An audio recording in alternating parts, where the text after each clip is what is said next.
Hi, I'm Emerson for Battery Journal.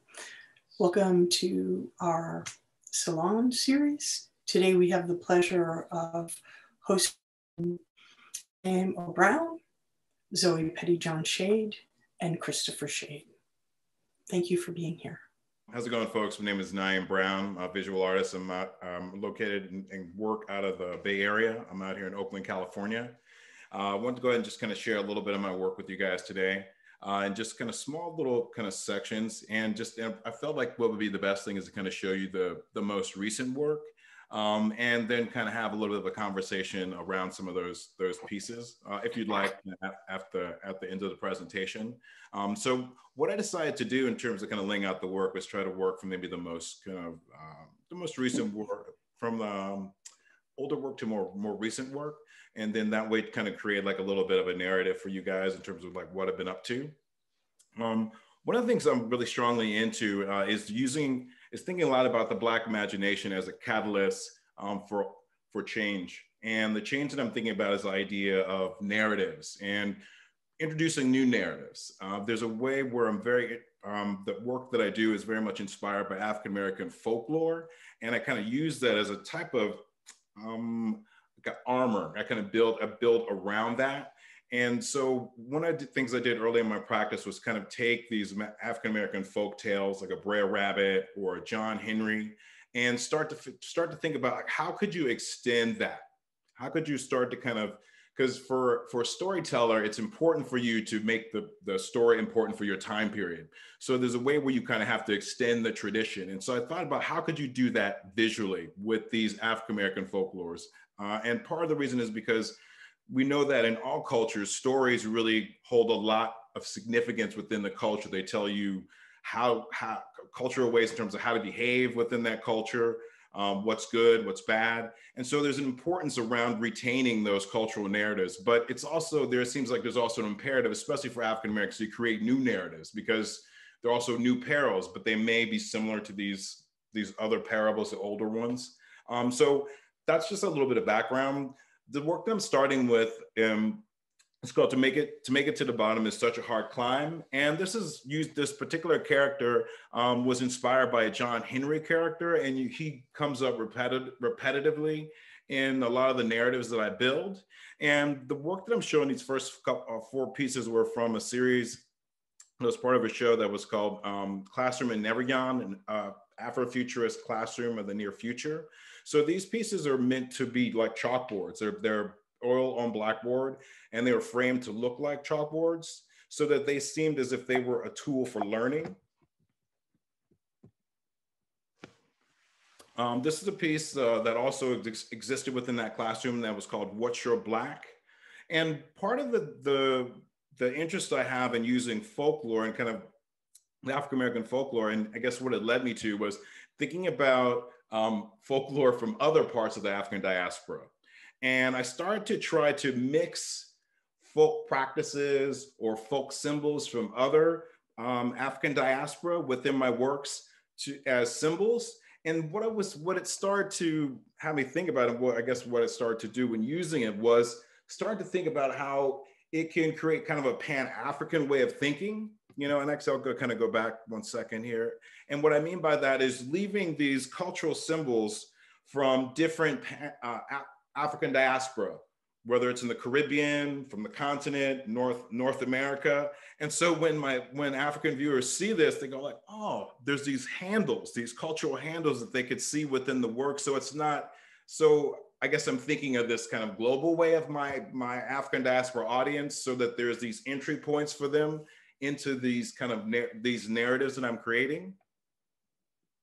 With this particular piece, I was very much thinking about how the Black experience is no longer really seen as monolithic, but it actually is very, very diverse. And so What's Your Black was really this idea of these two people of the African diaspora meeting and trying to locate in this kind of new technological kind of space with these virtual screens, a mapping of like where you are and trying to relate. And one is trying to locate a space and the other one is not understanding, because again, it's this metaphor of like, Blackness is not monolithic. It's all very, very different. And we tend to always think about the connections being along the terms of like and similarity. But actually, I was reading this book that talked about the idea that when you look at the differences and actually understanding, calculating those differences within the Black diaspora, it actually expands how we think about it. And I'm very much intrigued by that, the expanding of it sometimes along those differences, so not always along similarities. So this was a way of kind of creating kind of a visual idea of that concept. The blackboards also, for me as a material, kind of create a space that reminds me a lot of, again, relating to a lot of my art history, is like kind of a Caravaggio space, this kind of almost a stage or a deep theatrical space. But they also kind of work as kind of almost an infinite space, a space where you could kind of move into it and also kind of really into a deep space, or either work it just on the very kind of surface. So I'm very much intrigued by that, but I think also as a found object, the idea of a blackboard as it's a symbol, as a tool for learning. And when this idea of thinking about introducing new narratives, I thought, well, the tool that was familiar for me and most people is a blackboard in terms of like teaching and learning. And I thought by putting my images on these blackboards as a tool was to learn, for people to learn, or to maybe think maybe there's an imperative around learning these narratives that they like, I don't think I know what they are, but it seems like they're on these blackboards, so I should maybe know them. So it was a way to kind of prescribe a type of like, you should know this. Maybe this is a history or narrative that you weren't taught in school. Maybe you were sleeping. So maybe now I'm getting another chance to kind of figure it out. So that was kind of, again, in terms of choosing these as a material, why I really like using the blackboard within the work, or using it as kind of a surface because of the way it kind of plays, being infinite, as well as kind of referencing this idea of a learning tool. And especially in terms of introducing these, what I feel is the importance of introducing these new narratives. This is a piece that I created when I was in Omaha. I was about to say Oklahoma, that's terrible. But in Omaha, when I was in residency at Bemis Arts Center, and I was really intrigued by the amount of how many Black Panthers were there at a certain time, and then also too that there were actually there were two Black Panthers that were actually still currently incarcerated there. And coming from Oakland, again, this is where the epicenter of the Black Panthers. Again, seeing the power of the Black culture there in Omaha, Malcolm X's birthplace, Omaha, all of those things made me start to think about these connections. And I lived over, at the time I did this, I lived over on 25th Street and MLK out here in Oakland. And where I lived, there was a sign that said, "Welcome to West Oakland." Actually, this particular kind of one that I kind of invented in the piece. And so I was intrigued by this weird, I guess, cyclical kind of way that I took this trip all the way to Omaha to now all of a sudden still be reintroduced to like the Panthers, or think about like the importance and relevance. And so this is a piece trying to, again, kind of speak a little bit to that weird kind of cyclical kind of relationship that happened here. At the same time, one of the very important member of the Black Panther Party, Emory Douglas, was a visiting lecturer at one of the colleges there in town, and he was the Minister of Art and Education. And so I got a chance to meet him, and we talked a little bit. And the thing I was intrigued by was the way that he very clearly named who the oppressors were, like in his works. And so this kind of really pressed me hard to start to really think about that in this particular piece. And you could see a cop here, you could see also kind of the severed kind of pig's head. And these are homages to some of his graphic work, because there were all these images of these like pigs, like little cops with pig heads. And so it was a piece starting to kind of pay homage to that, but thinking as boldly as he did in terms of naming the issues of the oppressor, thinking about that, of these really heavy, important warriors within the Black Army, the Black Panthers. So again, I felt like it was a piece that really started to bring this out. I still really love using this blackboard as a tool and really thinking about how to kind of stretch that space. And this is a more recent piece that I did, where again, really using that space of the blackboard to kind of really push in, almost like in a real infinite way. This piece is called Gallo Canto. And this is a piece where, and you'll see a little bit later, it's from a series called New Black Myths. And what I've been doing has been trying to go ahead and almost like name the characters, like build portraits of these characters. And kind of once I've done that, I started to kind of put them on stage, put them in these various kind of scenarios in this kind of future world. And this future world is not even, in some ways, it may not even be here. I created something called the Onyx Verse, where it's like this whole Black universe where even the aliens, or I guess, are African aliens, but there's all Black people, no like white people. It's just completely separate. So I was trying to build this really multi-dimensional narrative called New Black Myths. And this is a scene with some of those characters from it. And I guess and I was pulling very much from the ideas of kind of like manga comic books, but more specifically manhua, which are a Chinese comic, which focuses a lot on martial arts. And they always are very intriguing because they have these mega universe of characters, people that just pop out of nowhere to introduce new characters, like someone's cousin or an unknown uncle. And that was part of the impetus for this, but creating this whole world where you could keep pulling in characters from various timelines, relationships. And so again, this is kind of thinking about how would I, after creating these characters from my New Black Myths, like what would be almost like a huge opening scene to show these. So this painting started to kind of have elements of that, of trying to make almost like an opening scene.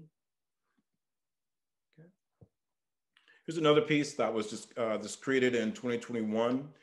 Again, using that blackboard as, again, is very much using that deep space, but I also play a lot with levels of finish.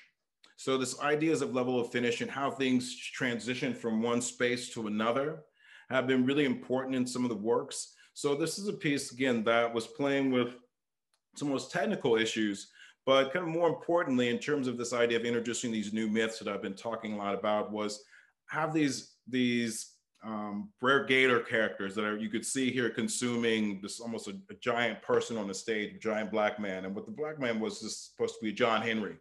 And again, almost a relation to these old folk tales. I wanted to have my new characters, like my new Brer characters, almost as a metaphor, consuming the old myth to create the new one, clearing kind of the ground for the new one. I had read at the time I was at a residency when I kind of started playing with this idea of consuming the old myth. And it was because a friend had introduced me to a text that was by Ohilio Oedichica, who was a new person to me that I'd never heard of, a Brazilian artist. And just some of his writings talking about consuming one's culture, right? The idea of the Brazilian culture being so laden with so much pain and anguish with the slave trade and, you know, the crushing of the Indians and just a lot of oppression within its history. And so he thought about this idea of, what if you could consume it, just eat it up and just create a whole new one? And so again, it seemed like that idea around an urgency to create a new narrative, right? Because it's so bogged down with the oppression. So that I've really jived with that idea. And so again, this was almost a way of me using my own characters, kind of the lexicon of characters I built to consume this old myth, these older kind of ideas that we circle around within the African-American community to create these new ones. And this was kind of that visual metaphor for that. Okay. Of recent, moving into more recent work, and what I've been doing has actually been going back and doing old work, redoing old pieces that they were meant to be paintings. They were meant to be large scale paintings, but they were actually created just as pastels. And so I'm actually going back and feeling that there's a real urgency around going back and excavating them because they were never the scale. It's a weird face. Huh? Please go ahead. You can totally hop in and talk if you want. Ask a question if you want to. It's completely fine. Going back and examining some of the old work, because there was some relevancy and potential within that work that hadn't really fully come out because, again, the scale hadn't been realized, some of the technical things that were, again, on my mind when building them, but also really seeing that there was a relevancy to what was happening now. And then this is, and just, yes, to be really specific, yeah, it started to be a real relevance to what was kind of happening now. So going back and pulling these out. Excuse me, I just think somebody has not muted themselves, so there's a little background noise. Just be sure you're all muted, unless you have, and wait till the end, because we're going to have a whole discussion after, so you don't have to have, if it's a question that I heard, just hold it until Naeem is done, and then we can all talk about it. Sure. Thank you. That's no problem. This is another piece that was part of that exploring kind of older work. This piece was originally like maybe a small gouache. And again, part of this idea with this piece was exploring these kind of heavy ideas about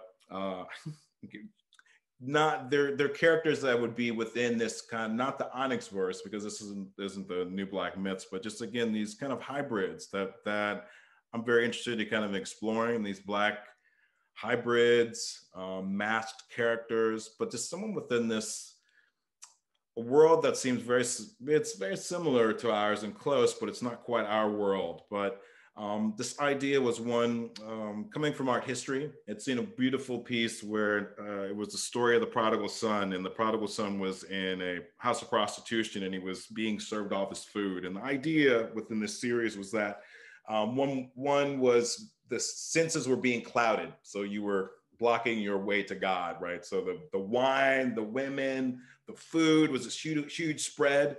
And one of the cakes he was being served had a person baked on the top, which I thought was a great icon, like you were consuming yourself.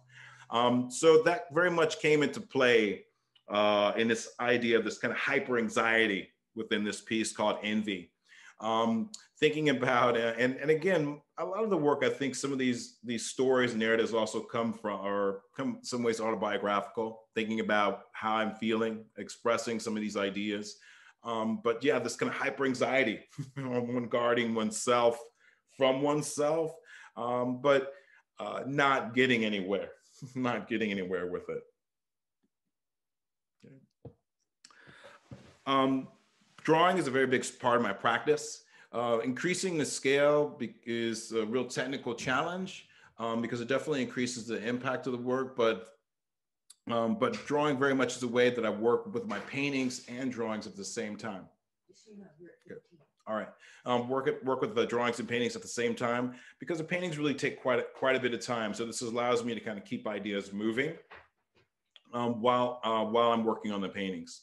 This is an exploration that I did. We're thinking about the Black body in relationship to the land. This was at the Marin Headlands that I was inspired to do this work.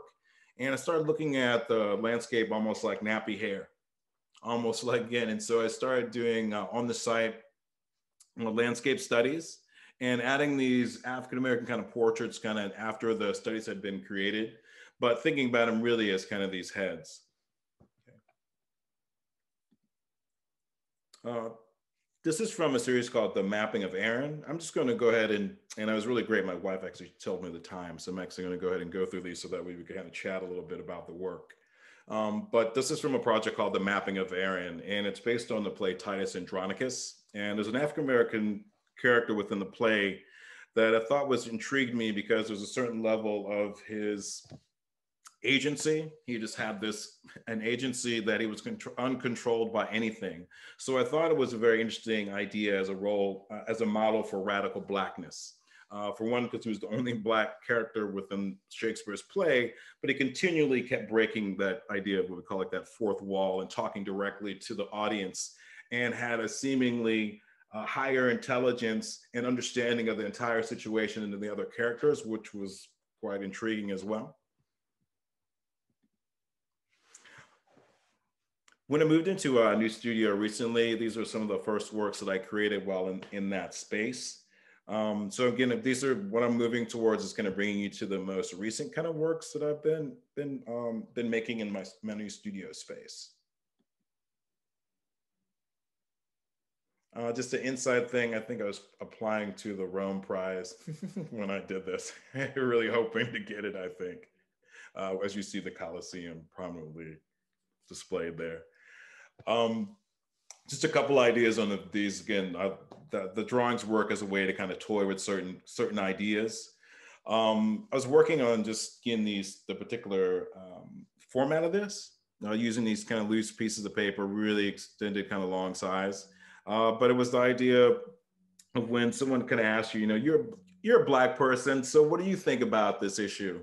What was the impetus for this? So the idea that somehow, I'm Black and I could just kind of get on the horn and call all the Black people and find out their opinion about something, like, man, so what do you guys think about that?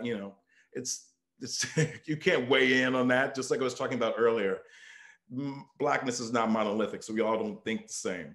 But visually, maybe it would look like this, like someone calling from inside the Black House, and the Black House has this amazing like zebra print everywhere. It's got Huey P. Newton in the back, but you're calling the continent of Africa. You're also calling other places where we see the diaspora: Brazil, Puerto Rico, Dominican Republic, Haiti. So you have this sound wave hitting all these various places where we see the diaspora, right? Because we have to check in.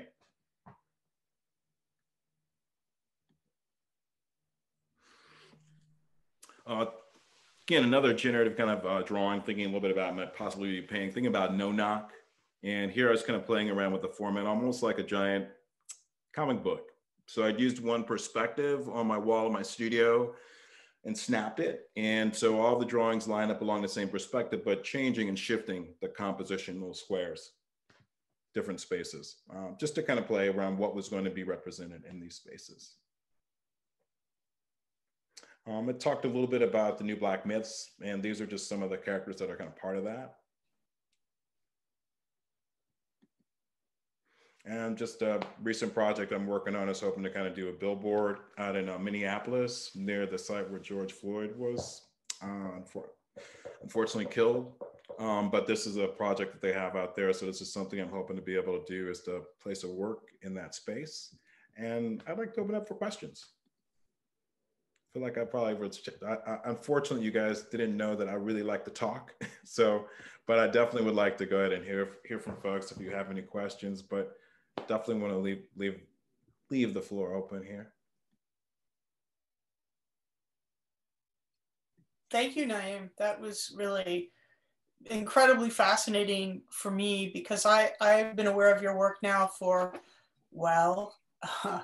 maybe 20 years.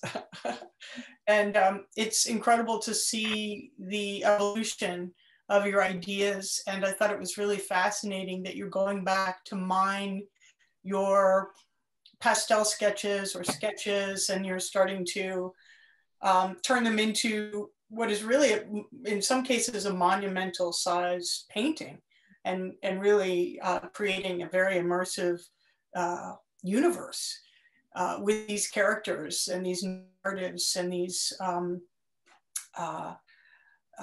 of bringing together of disparate Black culture and cultures. And I love that you're saying that it's not a monolith, right? Of course, it's not a monolith. It's incredibly subtle and varied and individual and unique as someone's print, right? That's how unique it is. Really beautiful. I would love to see more, and we should do a private studio visit, but thank you so much. And please, questions, open it up for questions, and we'll have time for questions also at the end. But that's really extraordinary work. Sure. And I was going to say, Anna, one thing you said is really interesting. Again, it actually was really tough. I don't know about it for Zoe or for Chris, if it was tough to do this, but it's tough to pare down what I'm doing, because it's been, again, I've been doing quite a lot of stuff. My practice is pretty broad, but you use the word immersive, and that was one thing that going back and revisiting the works and doing them large scale paintings of them.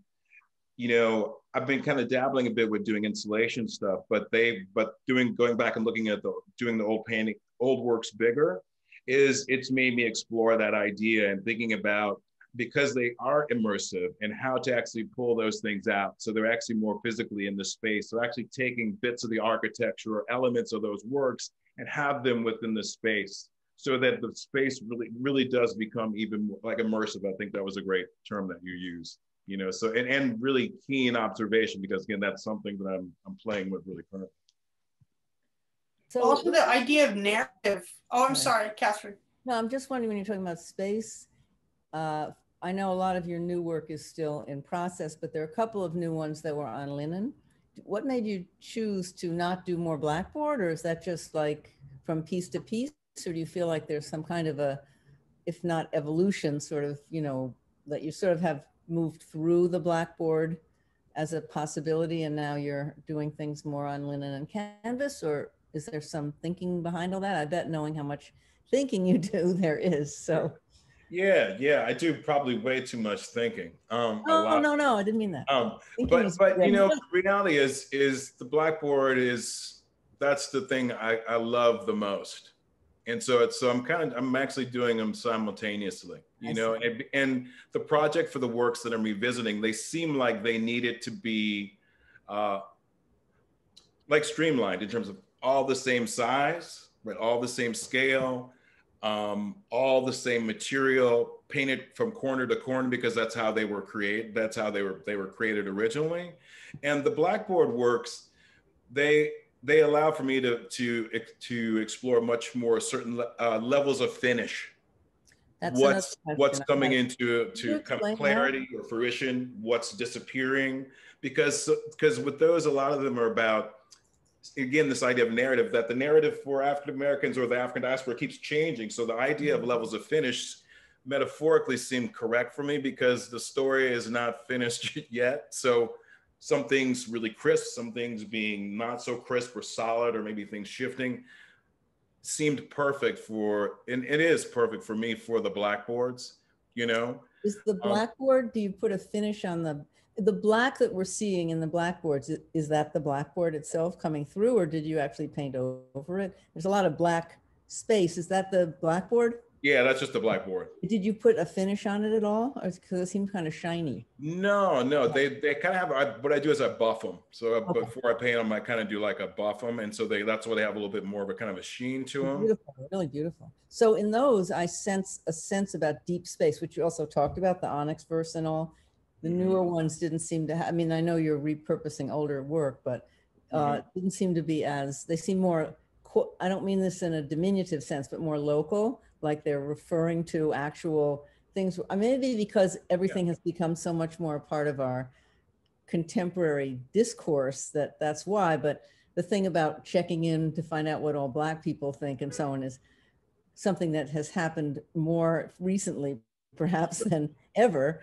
Is that why? Do you feel like you've become more about local and current events just because they're happening so much? Yeah, because a lot of that stuff is what's been going on, like in the like calling all Black was definitely things that are happening, like kind of in the pandemic, like making work during this pandemic, but also all these kind of heavy cultural shifts that are happening, and having an urgency to kind of respond, even though I know my practice of painting, it's slow. It's like, there's no way I can't move it quickly, but the drawings allow for a type of speed and allow for me to kind of respond like very like, damn it, this is how I feel, you know, or like, bam, you know what I mean? And I think the architecture and ways of what you're seeing, kind of the older works, because very much with like the older works, like say the, you know, Cakewalk 3000, this guy that looks like he's in a circus kind of scene, is many of those works, because they also deal with the theatricality, like thinking about being on stage or like a circus, because again, a close examination, like on Cakewalk 3000, it looks like a mandrill man, but really it's a mask. If you look, there's actually eye holes and there's a Black man underneath. So it's actually talking about the performative element of it being a Black professional. You know, it's a very crazy act. So they're kind of about, though it was like, again, a circus is very theatrical. You know, I was looking at Lautrec's work at the time and wanting to bring that theatricality of like the circus life, that insanity kind of it.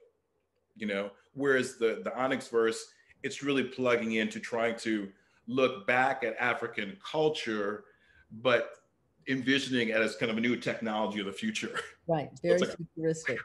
You know, so that's a weird distinction. Really interesting. Yeah, I love both. Beautiful work. I really love it. Here's a question from one of the guests in the chat. Naeem, this is from Beth Derry. Naeem, I appreciate your showing past work to give a sense of context to the present. Can you talk a little more about the piece you are proposing. It looks like a public art piece. Thank you. Beautiful and thoughtful work. Sure. Mm-hmm. Sure. It was a piece that, again, kind of is, again, me creating a narrative around a particular character is kind of like similar to like a John Henry, where a young Black man trying to figure out like, how do you become a legend? Like, how do you make yourself legendary? How do you make your narrative in the world? You know, is it doing these super acts, or is it maybe it's out there like selling some crack, like pushing crack? But how that gives a certain despair. You know, this guy, this giant dude is like being swarmed by all these people. And he's like, is this what it takes to become legendary? You know, this terrible, crazy choice I had to kind of carve out my own legend, because I'm relegated to the margins of society, you know, but like you have to do this other crazy thing to try to move towards to be the center narrative, you know? So the power of that particular scene of that narrative seemed like it could be impactful there in Minneapolis. A friend of mine had asked me to possibly be part of the project there. It's a series that they're doing. It's through a variety of corporations in Minneapolis, where they're sponsoring 5 artists that place billboards near the area in neighborhoods that were close to where George Floyd had been killed. And so that piece is in one of the more prominent kind of areas, like right there. And so I was thinking that it would be a piece that would kind of, again, create a certain level of impact for the viewers to really think about, you know, Black folks as being legendary, but we're always on the edges, you know, and to get to the center, it could be terrible to try to get to the center, especially to become the narrative. In this case, it was the person the brother died to become the narrative, you know? So thinking of those multiple kind of things when choosing that specific image for that site, those were things that came up. I see a couple of hands too in the audience there. I think Zoe and Chris. Yeah, I think Andrew had his yellow hand up first. Oh, okay. What's up, Andrew? Hey, Naeem, it's an honor to be able to work with you. I just wanted to, I wanted to ask you about self-portraits, because so much of your work is self-portraiture. There's one behind you right now. Have you always done that? And what part does that play in your work? And congratulations. Oh, thanks, man. No, I appreciate that, Andy. It's a great question. You know, I always have. It was something that I won some money for it, like when I was in undergrad, you know, but what and that's just a goofy thing. But I think the reality, what it does, it puts me into the narrative. It doesn't take me outside, but I'm implicated in it. I'm not above what's kind of happening. And it's also a way for me to do exactly what I'm talking about, is to start to kind of create my own narrative, like to take the agency. So I literally am using myself to create these new stories, you know, make myself legendary. But that also connects to, I feel like, an African-American, like, artistic aesthetic, you know, when thinking about the brother, you know, I always mess his name with Johnson, who met the devil at the crossroads to play the blues. You know, he like sold his soul to like become better at playing the blues. You know, that was just really him kind of creating a persona and creating a fervor around his work, because people weren't really looking at it enough. And that magical tilt that he created for his own personal narrative drew everyone in, and he became famous.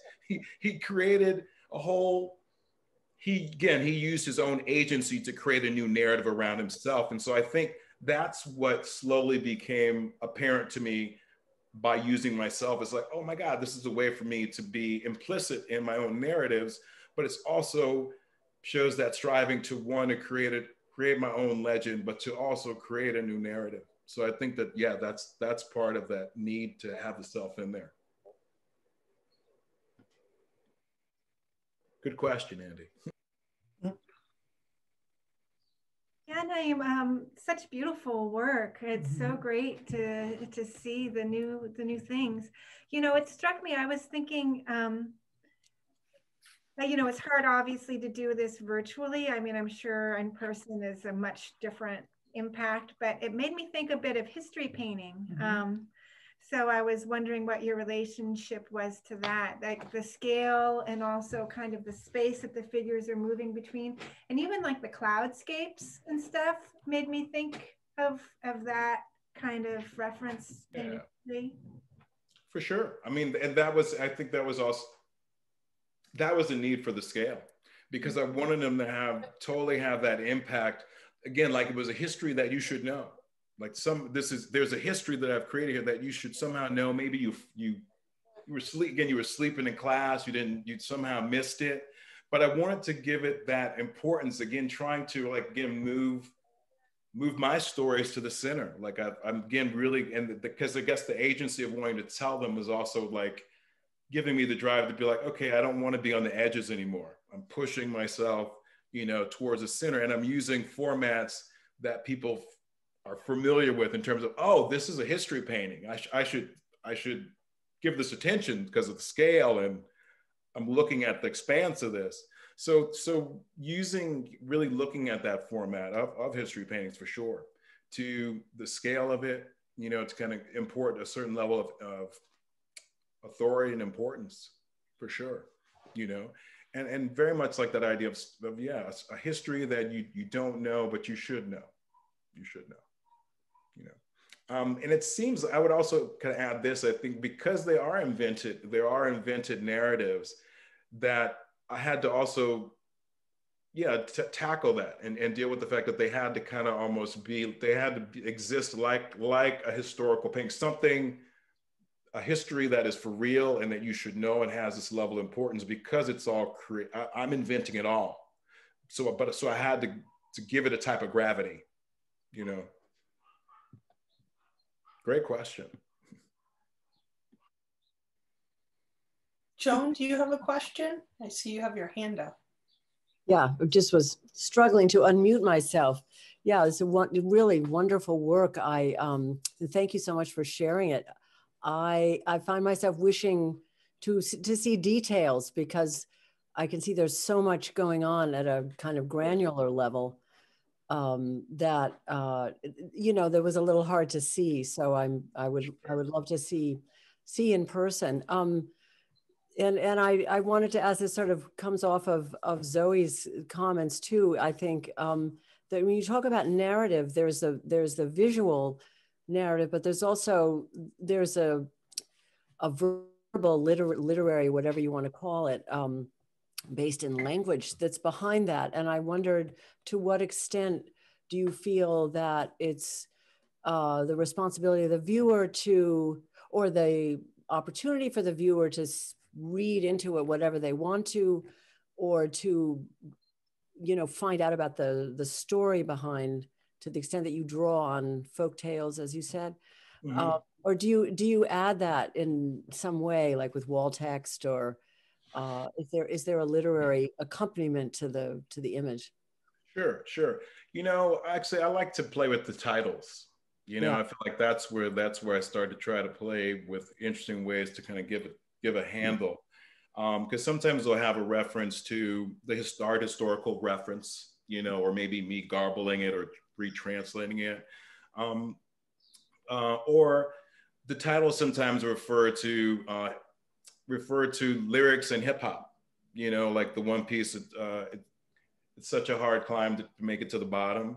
Yes. It's a line from Dice Raw from The Roots, and just it was, and to me, hip hop for me was very much my entry point to poetry, so as kind of literature. So for me, that's the wordplay that happens in rap and hip hop. It was like, it's perfect. It's like perfect kind of for me in terms of, again, it's kind of poetry or literary kind of reference. And I felt like some of the lines are perfect for the titles, because the way that they're rearranging words in a way that's unexpected is the same thing I'm doing with my imagery, right? I'm rearranging something you think but I'm kind of building it in a way that's created something kind of new. So for me, I guess the titles like start to kind of give a bit of the entry point. And the other to answer a broader question in terms of like knowing those intricate stories, just like seeing all those intricate details. I don't think it's not a necessity for someone to know that. But I was listening to another artist talk about the work, which is very, very complicated. And they had a great way of putting it, is that you don't know all the, I research, Adinkra symbols, Dogon symbols, looking at Brazilian capoeira symbols. I'm looking at a very broad expanse of symbols from across the diaspora, looking at the specific stories, and I'm putting that in there, but you don't need to know that because it's in there. And the intentionality that it's built in there is the important part. It's not important that it's evident, like you're like, oh, I don't see it. It's important by intentionality, right? And so I think that in terms of like building all those in, and I kind of feel that they are woven so tightly like Anansi's kind of web that it would be tough for someone to unravel all at one time. But I like that because it builds timing into it, so that one has to sit with the work, maybe do a little research, and hopefully. But that's a lot to ask. But so I do think that I like it being open to the viewer. It's that tricky audience question. Do you, or to what extent do you do it for yourself? And I think even if we don't understand, it's true that when you have these little hidden things and they have meaning for the maker, somehow that feeling, I think, transmits. Yeah. Even if you can't really unpack it and say, this is about that, but you feel that the person who made it was very intense about it in the making. Sure. And that transmits. Yeah. The one thing though is it does, but to build on what you're saying though I was telling Anna how, again, I'm working on extending the space, the elements within the works out into the viewer's space. So they're actually more physical, three-dimensional, so that it actually becomes more experiential, the experience of the work, because it really is immersive. And actually almost to like wring more out of each piece because there's so much there. So what you're talking about is it has become the impetus to try to pull elements of what's in the work into the space, so that it becomes immersive, but also so that you can kind of start to figure it out a little bit more. Because I guess maybe that's what might have been like, that impetus is like, man, there's a lot packed in there. But if I actually kind of moved it more into people's space, so that it was kind of almost like a surreal film, like thinking about like Pan's Labyrinth, how there's these very surreal, interior escapes, but you're physically experiencing them. I thought, maybe, again, thinking about that as a cinematographic reference, maybe that's a way to have people get the stories more, like understand them more. And not that they're going to get every reference, but maybe that creates a more of a level of, oh, I see how he's making these connections. I get it more, as opposed to just like, it's the mush of everything. I don't quite get it, but it's really beautiful. It's kind of, so yeah. There's always beauty in the end. Yeah, for sure. Yeah, thank you. So I don't know how to push that hand thing, you guys. Does somebody else have their hand up before I have a? I don't know. I think I have my hand up. Hand up, go for it. I just wanted, before we leave, I just wanted to say these are like incredibly powerful, and I thought of them in a way as stage sets that had many dimensions coming into one place.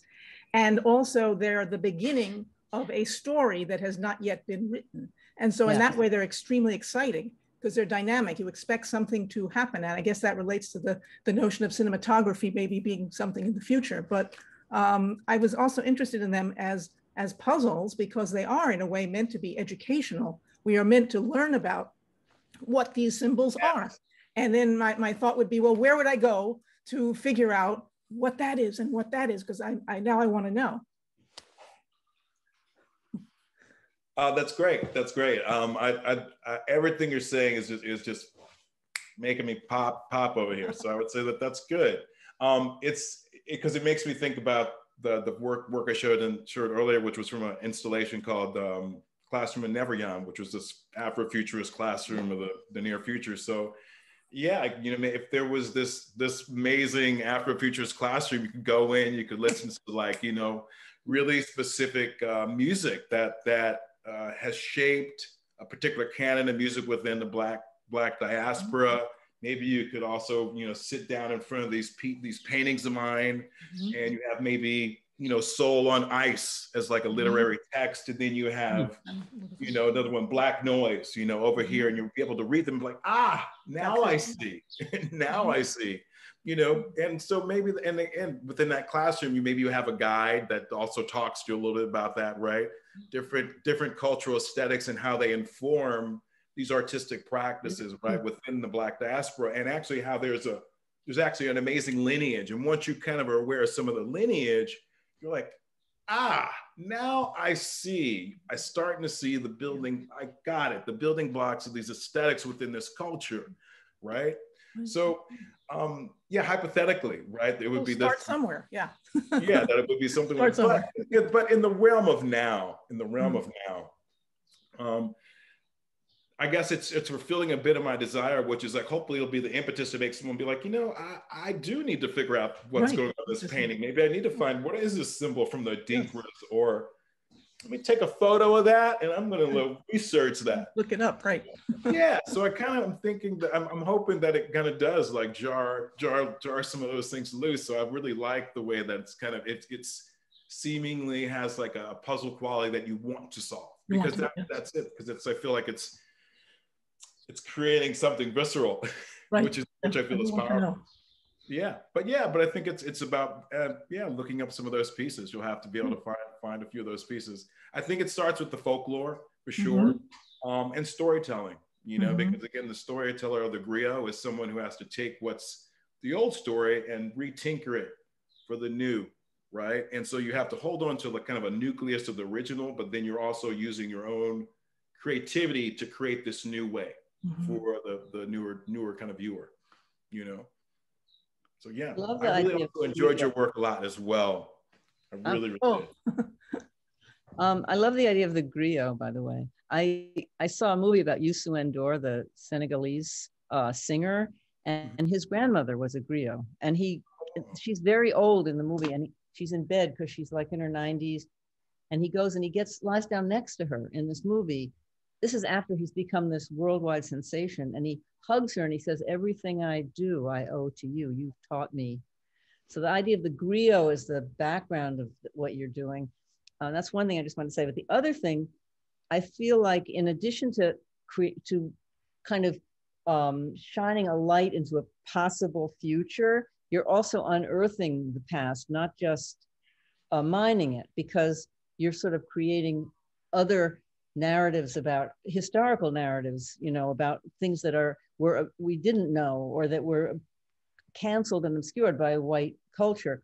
And I just wanted to tell you one little detail that I heard about lately, because it fits so well. You might want to research this. All right. You might know this. They discovered a ship. There was a warship that sank in somewhere outside of England from the 16th century, from Shakespeare's time. That's what reminded me of it, was your Shakespeare, Titus Andronicus. And it turns out they can tell just from bones and stuff who the people were, where they came from, all sorts of stuff. Not even DNA, just looking at things. And it turns out that there were lots of people of color in important roles on this ship, like military ship. And there was a captain who was actually from Africa.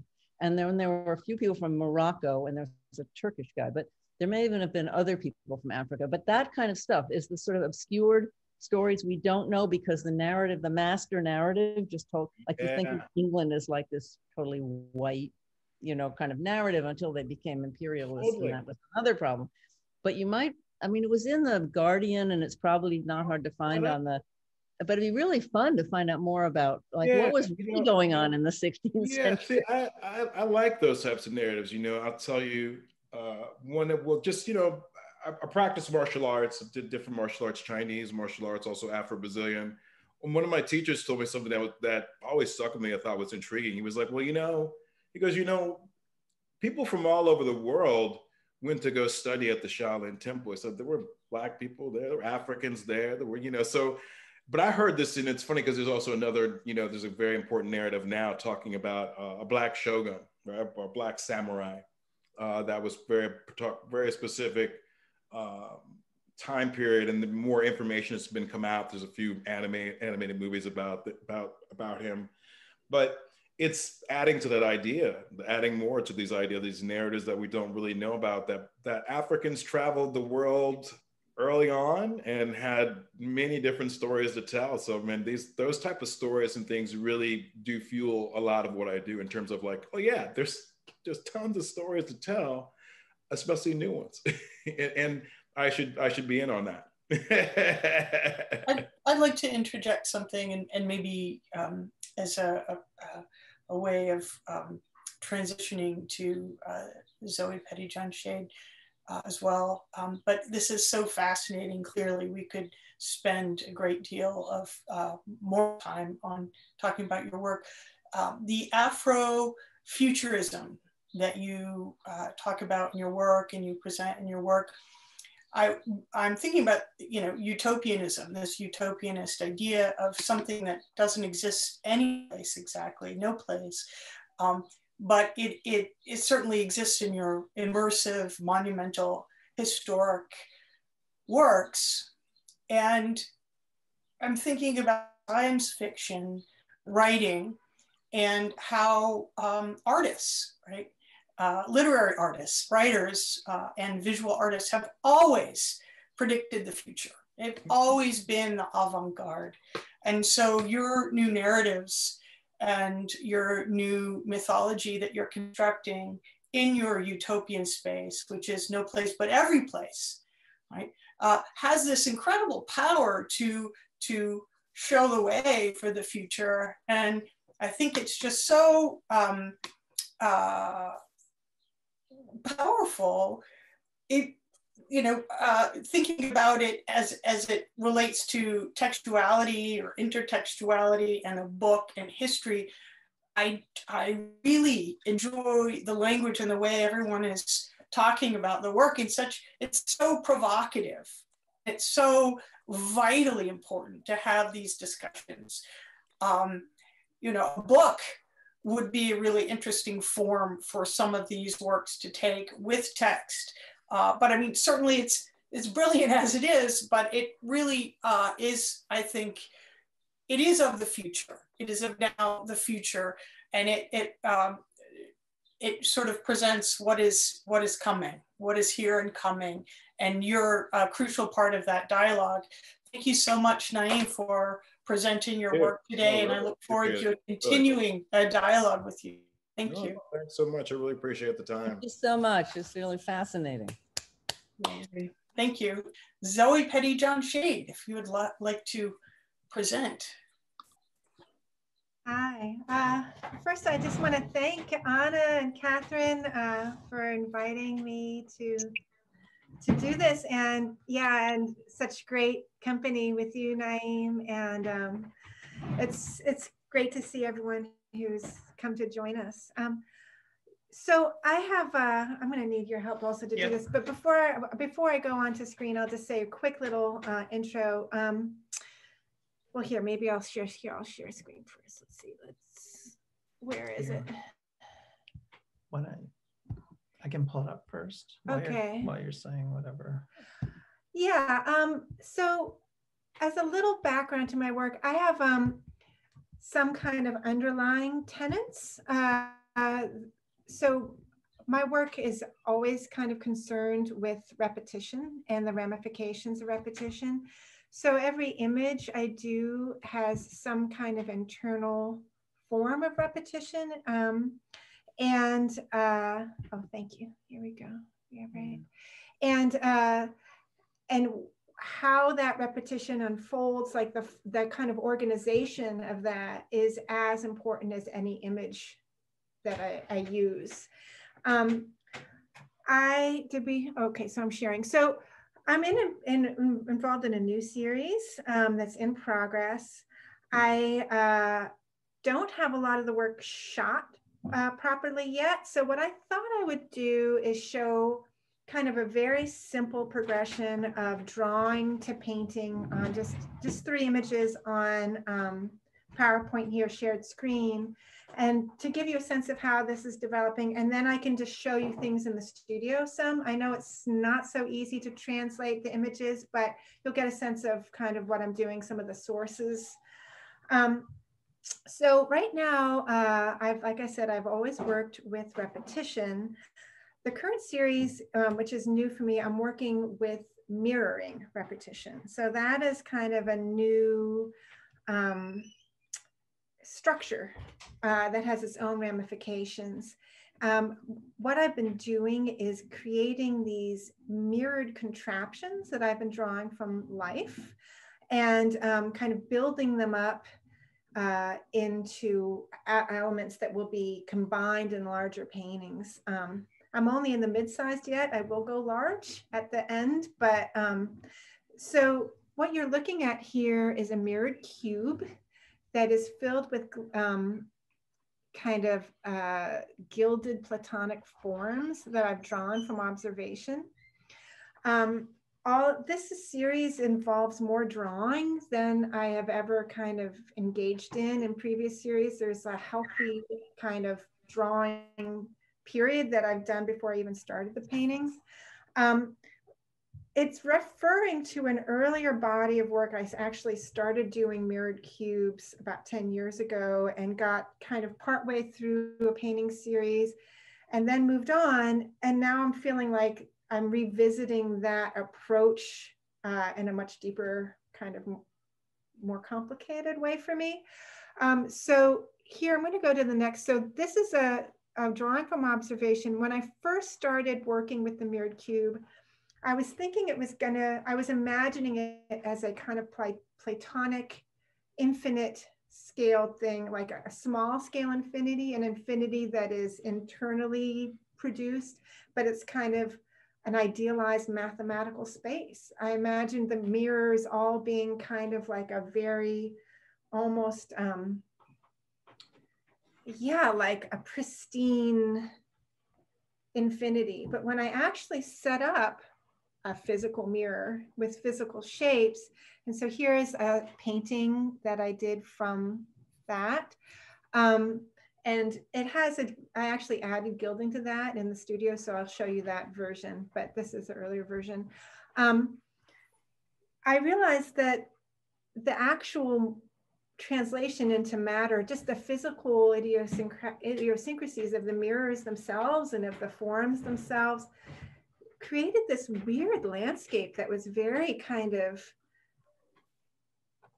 it had this kind of shadowy, strange, like the forms tended to morph and bend, and it became a landscape that was much more riddled with mystery and error than I expected. That I expected to find this kind of glittering, Platonic ideal form, and that gap between the mathematical perfection of imagined form and the physical reality of form and all those kinds of vagaries that produced was kind of the first impetus for the work, and it led me to deal with error as a real force and pattern to be reckoned with too 10 years ago, and now I'm dealing with it much more. So this is a painting, a mid-sized painting. So you can see the evolution. These, do I have a little, here we go. Yeah, you can show it. Here are mirrored cube paintings. This is the one that I showed you the drawing of. I did 3 versions, so 3 kind of arrangements of forms, and they're all here. The bright lines that you see are actually gilded. And the different colors are either, some of them are Japanese dyed silver, and some of them are mid-toning aluminum, and other pieces that are different kinds of gold or palladium. But the gilding lines are all mirror lines. So each form here is kind of enclosed or involved in its own shaped mirror. And that each shaped mirror has its own form of repetition, the way that it flips and moves across the plane and engages with each other. So this green line here is the mirror of these small kind of imperfect Platonic forms that are changing from density from this side to this side. And that's flipping. This pink mirror, diamond shaped, is the mirror for these little bits. These little bits are kind of, they're these forms that I got inspired. I have been working from the history of pattern painting for textiles. And that's kind of a whole discussion. I don't know how much to get into that here, but there's a long history of painting repeated imagery. And I worked with it quite a bit, especially with a collection in France from the late 1600s. And I was so interested in these forms that were somewhere between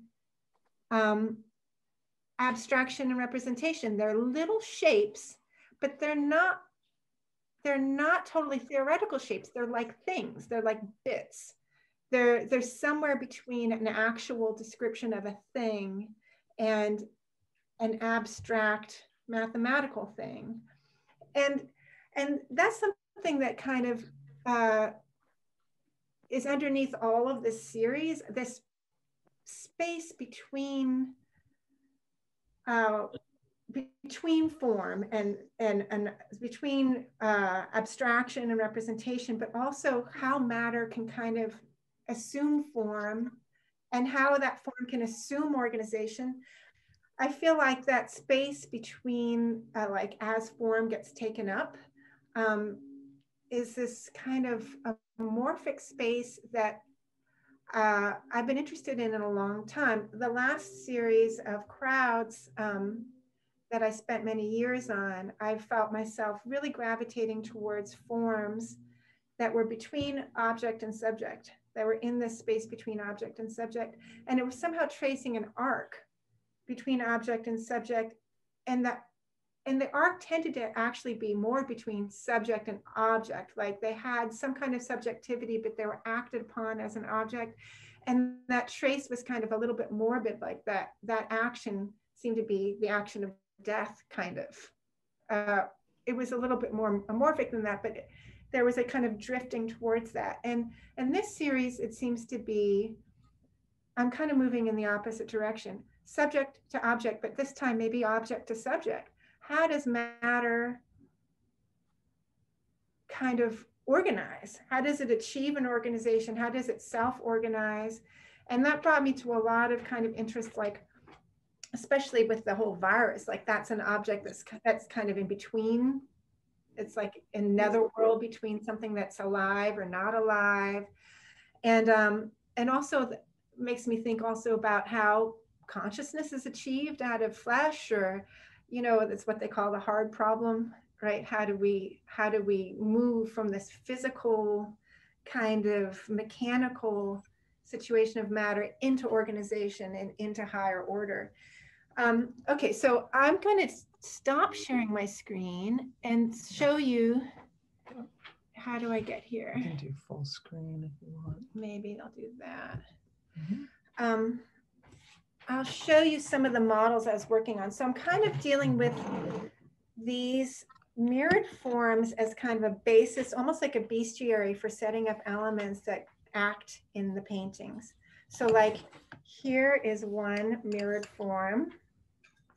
It's a contraption of mirrored pentagons that I just taped together. And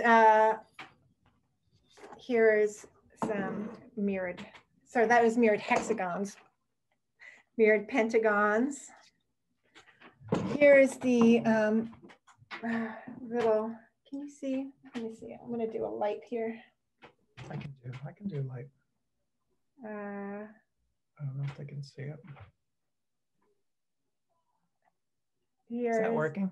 Yeah, they can kind of see, right? Yeah, it's a little reflective, sorry, but here's a little mirror contraption.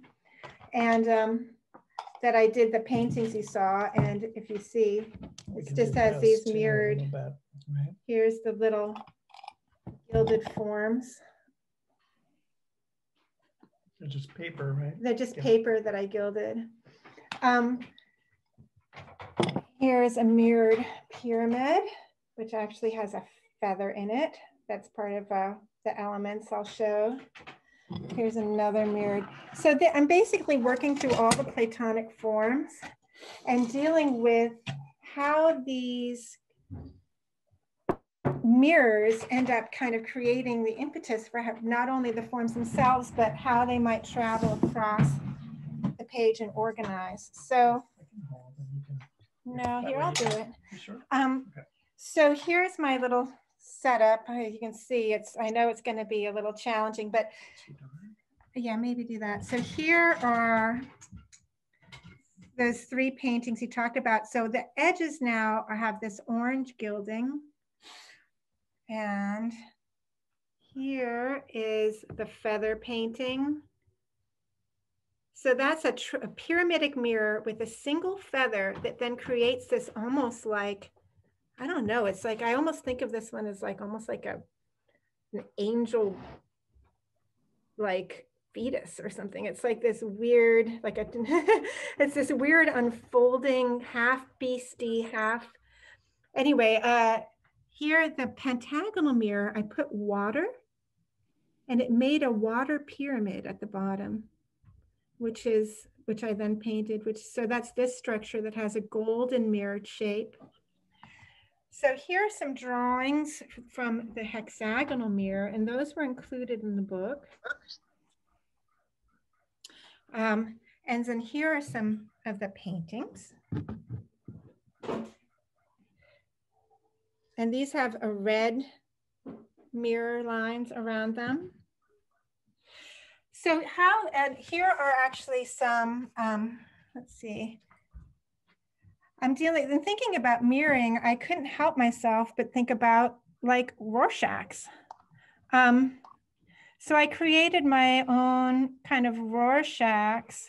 I mean, that's something where it's between, again, recognition and not recognition, between form and not form.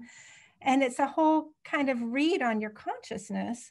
And the whole reason that they kind of get into a gestalt is the mirror symmetry, right? That's what makes the form something that you want to finish into an object. So there's these kind of preternatural forms. And then here's a few, this is going to be tough, but here is like one where, no, it's okay, because it would be impossible for you to see what I'm doing. It's the hexagonal forms, and then if you go close, this is another repeat of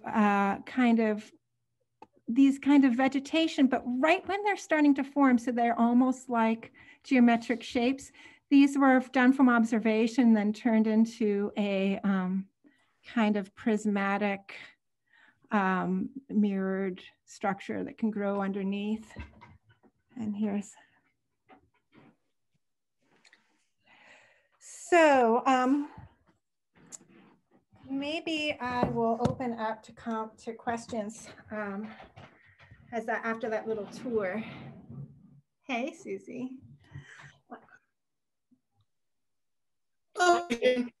That's extraordinary. What a treat to see inside of your studio. That's amazing. I just have a sort of comment about this. So you're starting as a point of departure is sculpture. Yeah, funnily, yeah. Because the shape, okay, so I found that the mirrors act, there are 2 forms of mirroring that's happening, or rather 3, right? There's some mirrors that I'm doing physically, like the Rorschach, right? And that's a flat mirror, but just done through physically pressing, right? The mirror that you saw, that was the form that was in the background that I said was kind of prismatic, that one's a mathematical mirror, and that I drew the thing from observation, but then I flipped it. And that was true with those little bits too, right? So those are kind of more idealized mirrors, and they tend to be very expansive. They can just move across the form. The shaped mirrors are insular. And so I found them so interesting too, because it's almost this thing about how you deal with space. Like the other mirrors are kind of very kind of imperial. They can take over a lot and they're kind of hegemonic. These other ones are almost like libertarian or something. They're very insular. And the mirror, as the shape of the mirror reflects the form, it shows you things you can't see from the top. So it's revealing kind of to the self in that way, but it's also distortive as it goes around. And so it's both adding and subtracting information, and it creates these little microcosms that have their own little infinity, but react to the whole and to each other in really different ways. So the sculptural element and how those shapes are made, like the angles that are constructed them, create these imperatives for how they can relate to each other and how they can deal with repetition in relationship to the other forms. Amazing. And you're using Platonic shapes and some organic shapes, although one could argue that all organic shapes are formed by Platonic underlying shapes, perhaps. But and you're creating these almost Platonic spaces to explore the possibility of their becoming, what they can become. Absolutely. Yeah. Yeah. And it's curious to me, like how much, like what is the line between when the organization is kind of achieved, you know, like what level does it bop over into like just a compilation of matter into something that feels like another order of form. I actually did a lot of, there's some texts that have been really influential on me over a lot of years about this whole idea of form and the axis between form and the dissolution of form as being like this really loaded, like philosophical space. There's a in Plato's discussion of Atlantis and Timaeus, he talks about the Platonic forms and the kind of life of these little Platonic, all elements, everything, even our emotions being made up of these little shapes. And that the life of these shapes as being basically the underpinnings of everything, including our life and death, like that we start out with very sharp triangles in ourselves, you know, and that as we age, the vicissitudes of life like duller points of the triangles. So that in the beginning, our triangles can like chop up the other forms of little shapes that are introduced to our matter. And then as we get older, the other forms start chopping up our triangles. And so therefore, like the dissolution of these Platonic shapes is how we die. And how we get sick. And I always found that kind of the loading, look at me, I'm getting teary, it's ridiculous. The loading of what these levels of form mean is kind of an intense underpinning about what the ramifications of these kinds of orders are. Another text would be Augustine's Confessions. He has a whole long text about how form, about the nature of sin. And his idea was that sin is actually the dissolution of form, that like form itself is like a stable, unchanging kind of beatific state. And that, that the way that form dissolves, and is God basically, and the way that that form dissolves is actually a physical motion away from that form into like a dissolve, into a more, into the vicissitudes of change in time and illness, but also that movement is as a movement away from God and is in itself sin. That's what sin is. And so it's kind of intense, these how these forms, how perfect they are and how imperfect they are and how much they're achieving their organization as being these kind of,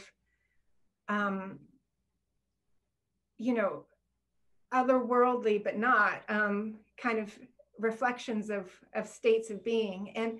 And recently I've been interested in this whole idea of how matter spontaneously achieves form, this whole idea of how did minerals or whatever become, what was that jump from matter to life, which is of course a very old question. And I started doing some research and found this French biologist, philosopher named Stéphane Leduc from like 100 years ago, who is making these little chemical gardens by using osmotic pressure to kind of make, his argument was that this happens all the time and we can kind of make this jump from mineral to life. Some of his things have been proven, some of them have not, but it was a fascinating kind of discussion about the arrangement of form and how that jump might occur. And his whole kind of premise was that it's the difference of density, that these forms want to be equidistant apart, and that any kind of difference in density creates the osmotic kind of pressure to move. And that motion is like the beginning of vascular motion and all this other kind of stuff. But as a compositional kind of underpinning, it was very interesting to me to have this idea of density being this undermining, or of any kind of difference being the undermining impetus for organization to occur. So I'm sorry, that was a very long-winded way of talking about how these organizations might play out. I'm sorry. It's very articulate and succinct and poetic and beautiful. And there are a number of questions, so please just unmute and feel free to ask questions at will. Okay, I'm asking a question. Hi, Susie. Zoe, it's amazing to see you and hear you and see your work. And I mean, I can't even possibly like touch on what you've already expanded upon, because it's incredible to hear you talk about it again. Like, it's been a few years, but so this is a different kind of talk, and I find it amazing. And your works are they're just exquisite. They're just these things that I want to go and look at them and experience them and zoom into them and get my glasses on and see the little sparkles happening and understand the scale that's happening within, the scale shifts that are happening within the space. And to also I always love seeing the interruptions of the order in your works. Like, there's always this thing about structure and then the undoing of structure, or surprises that happen, things that catch you off guard. Like, it's all in there in these tiny little exquisite things. And I love seeing them again.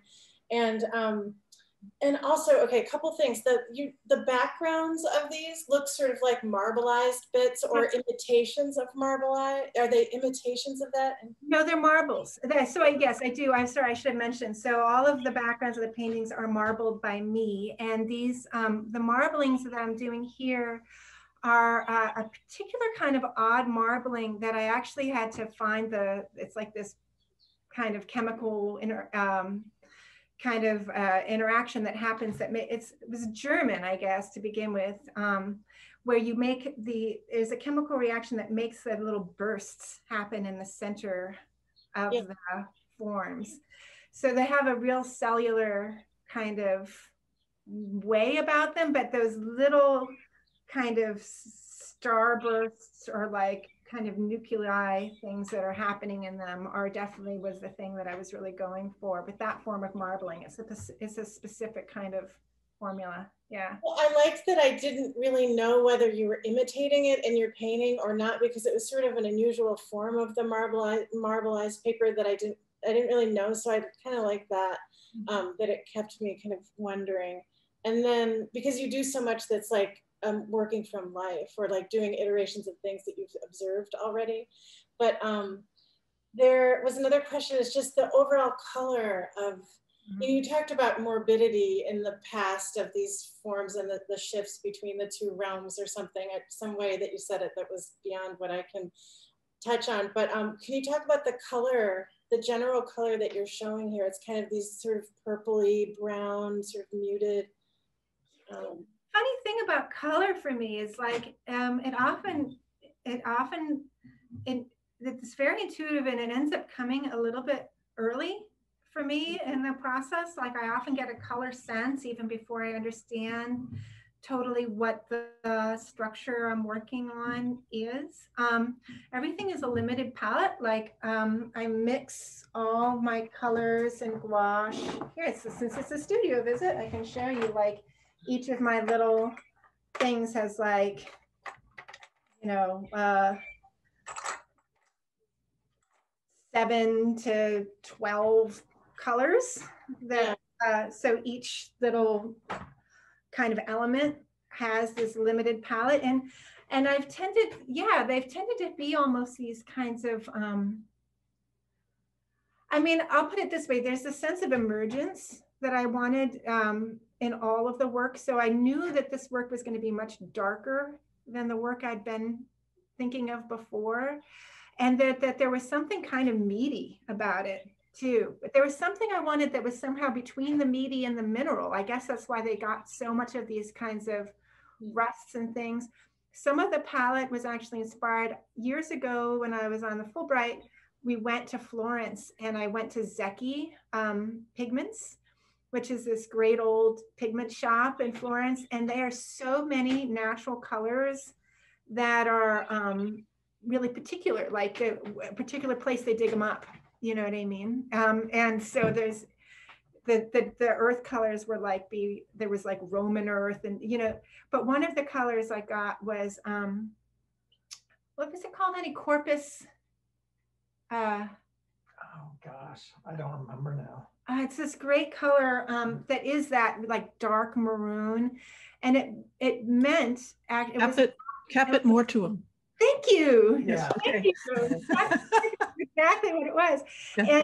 And it means, it's actually an alchemical term, and it's the part of the body that can't be ennobled. It's the part that's left over, is like the dirt. And I found myself attracted to that color intuitively beforehand, and then got a real kick out of history to the pigment itself. Yeah. Great. I love that.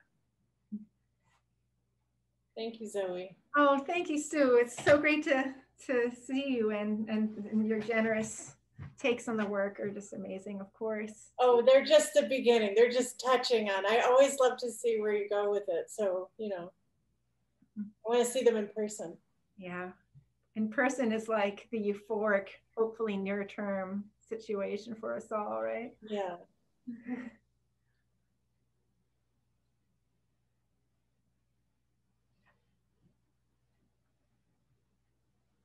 Questions? Lori and Naeem. Lori, did you come first? I think Naeem was first, so you can. Oh, Naeem, you can go first. It's totally cool. I appreciate it. You know, first off, the work is amazing, Zoe. I haven't seen it in a while, but it's just totally amazing. I'm just floored, just technically and conceptually, just really powerful work. Oh, you know, the one thing I was really curious about, because the story you were talking about that was really compelling, the idea of somehow where these geometric forms, these triangles, and breaking down, it made me think about just, I guess, on the heels of my own kind of exploration, just kind of curious about, has your research led you to consider or to think about like non-Western ideas about that similar kind of breakdown, I guess, so that in terms of how other cultures may see this idea of particles and parts, right? This how like how we're made up of, we're part of nature, we go back to nature, we're these parts, but just outside that Western canon, just kind of curious, like in terms of even as a research comparing the ideas, because thinking about just how many cultures come to similar scientific as well as philosophical ideas, but sometimes through back doors. So I'm just kind of curious, like if you have looked at it. I would love to learn more about it. I mean, I know I've definitely seen some works that make me feel that there's a similarity there, like, you know, the Aboriginal kind of paintings that are so cellular looking that are composed in those ways, or but I can't say that I know kind of the origin stories of these kinds of geometric forms the way, I mean, I was really surprised to find it in Plato. I wasn't looking for it. I was actually interested in Atlantis, and to hear him have this whole long discussion about, you know, I mean, I knew that there were Platonic shapes, but I didn't know that that's what they were to him, that they were so elemental as to be kind of the origin story. And so visual, like how they're actually operating as basically you know, geometric abstraction. You know what I mean? Yeah, like, that was really fascinating. I think when you were saying that, I mean, that the reason, I guess, what made me think of that is, I guess, in Haitian voodoo, there's and candomblé as well, like in Brazil, there are these particular ways that the body is talked about and how it is broken down. I think, and even this kind of illustrations of it. So that's what made me think of that, because there are these ways that, yes, other non-Western cultures do have a way that they're thinking about the body being broken down into smaller pieces as relating to the other parts of our world. But just kind of curious. I would love to see those. I would love to, yeah, to read about that and see those. Thank you. Great work. Really, really great. Hey, Zoe, you know, I'm a huge fan. I just, my mind is like blown by looking at these pieces. I just think they're so incredible. And I think Sue mentioned just how it is just such a joy to look at your work, because there's all of these just surprises and beautiful things that happen that, you know, it really sustains someone when you're looking at what you have. It just keeps you coming back. And I was just wondering, I was really interested in the piece that you showed, the finished piece that you showed in the shared screen. And it kind of almost becomes like a play on tumbling blocks. I noticed that there's like the tumbling block pattern, but then there's like the actual reflections of the tumbling blocks. But the way that you had it divided, you said that was leaf, like gold leaf or different types of leaf. And how were you able to create those like transitions between was the like the outlines, it seemed like there were transitions in color with the leaf, but maybe that wasn't the leaf, I don't know. No, all of that was the leaf. And your patternized or eagle, of course. Yes, the whole thing is on an isometric grid. I didn't mention that. So underneath everything is an isometric grid, and the cube is an isometric cube. So it is a tumbling block cube. And so they do tend to play in and out of tumbling blocks because all of the forms are all the Platonic forms are in relation to that, to the perfect triangle, and on that grid they play in and out of that form all the time. The leaf is the first time I've really used leaf in this way. I'm doing lines of leaf, and I don't know, should I try to share this again? Let's see, here we go. Yeah, you got to share right there.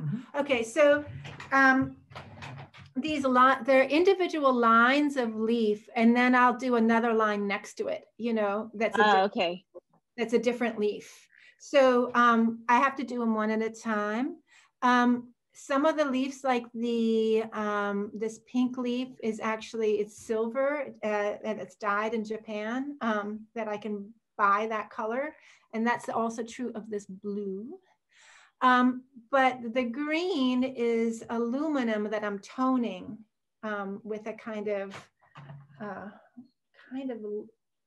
ink. And also true of the orange and the red and the other ones. So it ends up being kind of a palette. That feather one that had that pale purple, that was a Japanese one. I'm also using gold, like different veins of gold here. I had the whole palette of gold here somewhere for one of them, which I don't know where that is. But, you know, I have like kind of here, speaking of studio visit here, makes it easy. There's like all of these little chips of different colors of leaf. You can buy different carrots, palladium, you know, here's the blue. So I kind of have, this is the first time I've used like a whole palette of just leaf to denote the different mirrors and their shapes. Right. And one other question, how open are you to changing things like midstream? Like, do you usually start your piece and you really have a clear idea of where it's headed, or does it evolve a lot while you're working on it? Oh my goodness, you know, I never know what they're going to look like. That's way too complicated for me to know in advance how things are going to fall over each other or anything like that. And this work ends up being revised quite a bit. Like, that's why I don't have shots of anything, because right. I just changed the gilding on a whole bunch of them, or I've like worked back into them. There's this one that I'm about to do a whole nother gilded layer on that I thought was done. I'm really still figuring out the kind of dynamics of how these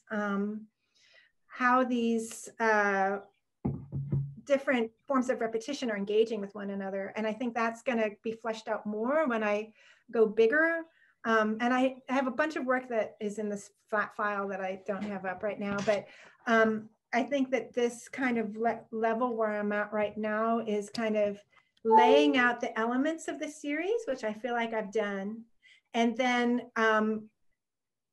at least a hint on how they might stack and how they engage with each other in mid-sized works. So I'm going to make, I think, at least 2 more mid-sized works, and I have about 7 now. And I'm working into a couple. And then I think I'll have a show of those. And then I'm going to marble paper big and do a whole series of these that are exploring these dynamics bigger, because there's not enough room on the page for me to stack all the elements in together, let alone explore like what the breaking apart might be versus the kind of density questions versus Plato has this great section in how he talks about how forms sift each other into categories. And I'm kind of fascinated with this whole like stacking and sifting idea in terms of how matter gets organized. So anyway, so I think that'll be the next round of work. But oh my goodness, I noticed we're getting kind of late and Chris hasn't even gone. There's no rush. No rush. Can I say one thing? Yeah, we're not in a rush. We're here. I'm here. We're all here. We could. Hey, Zoe, I mean, I think I understand from watching your work over the years. It's sort of like this, you establish a certain amount of stakes within the work. It's sort of like this high stakes game that you're playing where you don't know what's going to happen, but you have a certain framework, and then you let things unfold, and it's that puzzle that you need to figure out. No one else could figure out the way you do, but that seems the sort of fun of it, and the challenge, and the risk of it. Like, I feel like there's like a certain stakes in your work. It's so, they're so fine, and yet they're so challenging, and they're so, I don't know, I liked Laura's question, and I liked how you're talking about it. And I always look forward to seeing how you like solve these very intricate problems, you know? They're kind of like it feels like I know that I'm creating all of these parameters, but it doesn't always feel like that. It feels like I'm trying to discover what's inherent in the puzzle, like what's inherent in the structure, and how I can unlock it somehow. Like, what are the levers that I can pull to release that dynamic or something, you know what I mean? So it's challenging to figure out wait, how does this really act? And how does this form kind of like, what is the arrangement that allows it to kind of show itself or something? Like that was so crazy about this. You know what? Like this is a single feather. That painting, this is a single feather. And it's so crazy.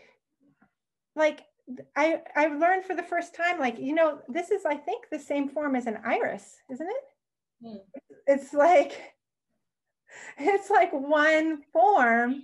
When you mirror it, it makes that, to me, that's what I'm saying in the sense, like I know I'm the author of it, but I'm not really. I'm kind of like, oh, that's how the thing's made. You know what I mean? Like, I didn't know that was how that there was a pyramid mirror inside an iris. Like, you know? That's the thing about painting, is that sometimes painting takes over and the paintings tell you what they need. Exactly. There's that sense that it's sort of out of your control and it sort of takes on its own life. I've always felt that painting then starts to ask you what it wants. Exactly. Yeah.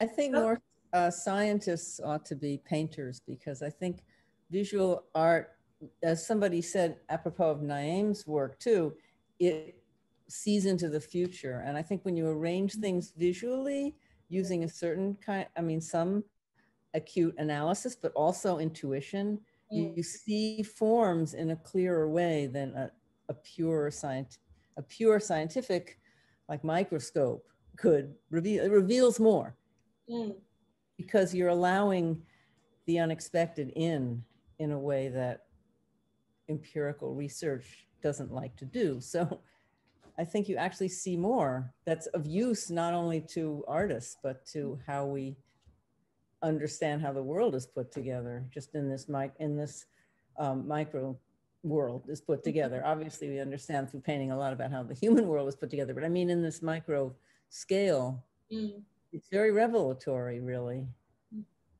You know, I mean, you discovered a kind of role of symmetry by just using the mirror that revealed the complexity of these forms that we might not see as about symmetry unless we did it the way you did it. That's just one example.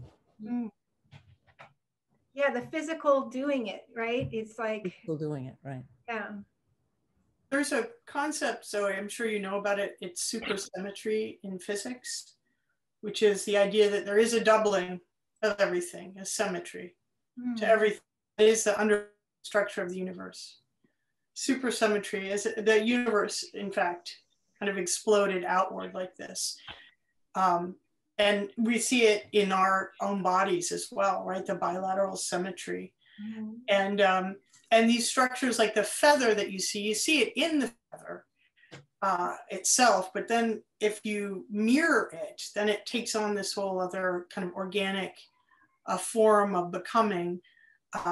So that was one thing. Supersymmetry seems really relevant, and physics, math, which is kind of the elephant in the room that we didn't, you know, this kind of the physics of the universe, the physics of the very small, and as that can be extrapolated into a kind of an infinite.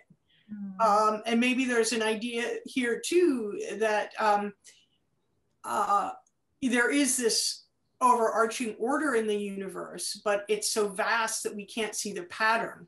And so in your process of experimentation and creating these parameters and limitations, actually uncovering something of that, the infinite there, which is really exciting. And then another thought occurred to me, which is that your work is so like sumptuous, and you know, there's this scopophilia that occurs when I see it, the gold and the house, amazingly beautiful, and your touch, the tactility there, your sensibility.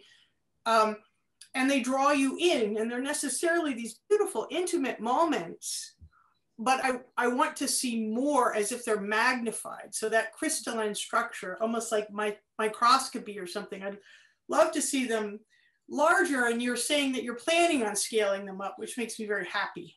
So I want to see them, you know, as large as humanly possible. They're beautiful at this intimate scale as well. And I'd love to see them in person at some point too. So, but well, we have to, right? Well, yes. I have I have kind of a tenet, which is that I never change the scale of a form once I set it, but the paper can change size. So I will not be scaling up the actual elements themselves, but the paper is going to be big paper, so that they all, the whole thing just gets censored, and that's why they take like a year. The big ones, like, oh my God, they're beasts. But I'm going to start a round of big ones, and I think in the fall. Yeah. Beautiful. When is your show coming up? You know, I'm talking to Kai about it. He's being so sweet to me about it. It's either going to be fall or spring. It depends on how I do with the next two works. I'm kind of at this moment where I have to do some writing and kind of get clear a little bit about how I see the dynamics and the pieces, and then do these last two works. I don't know that I can get them done before the fall. If I can, I don't know, maybe I might just go to the spring. We'll see. I'm looking forward to it. And any more questions for Zoe? Well, it does always feel like a bit of a laboratory, and just your mastery of material, it's the marbling and the approach. You know, it seems like an experiment in the laboratory, or just how you approach your optics. But it also is really nice to hear philosophically what this all means to you, because I think that's also the journey, the search, and reaching into the infinite, and continuing this engagement, that it's not just something simply found. I don't know, that you discover it, now you know it, right? But it's something kind of greater than that, that it opens doors, it continuously opens doors. And that seems a little scientific too, and a lot of the great scientists were very intuitive in their discoveries. Oh, thank you, Michael. Yeah, and you know, it's like this whole idea of how you make a jump from like matter to life. You know, I started this when I was pregnant. And so that whole idea of this kind of action happening behind the veil and on the veil, right? This opacity of your own body, and then also the stakes of perfection and imperfection and what that might mean and all that. So yeah, there's the kind of larger conversation about form and how the organization of form has been loaded that I've been thinking about for so long. But then there's the kind of the more narrative part that makes it feel kind of have other dimensions, definitely, to when the work is kind of taking off for me. Yeah. Beautiful. Ali, you have a question? I did. Sorry about that. I mean, up until this point, it's been so life-affirming, so I don't want to pull us in the other direction, but I'm hoping that the question is life-affirming too. It's really lovely to make your acquaintance in this way for many reasons, through the work and through the way you speak about it. I was wondering, in terms of handling the humanity of you in relation to the humanity of the work, in relation to the humanities that you draw on through the scientific and the metaphorical and the metaphysical, do you feel that there is a pattern or rhythm that allows you to see challenge outside of itself, the feather belonging to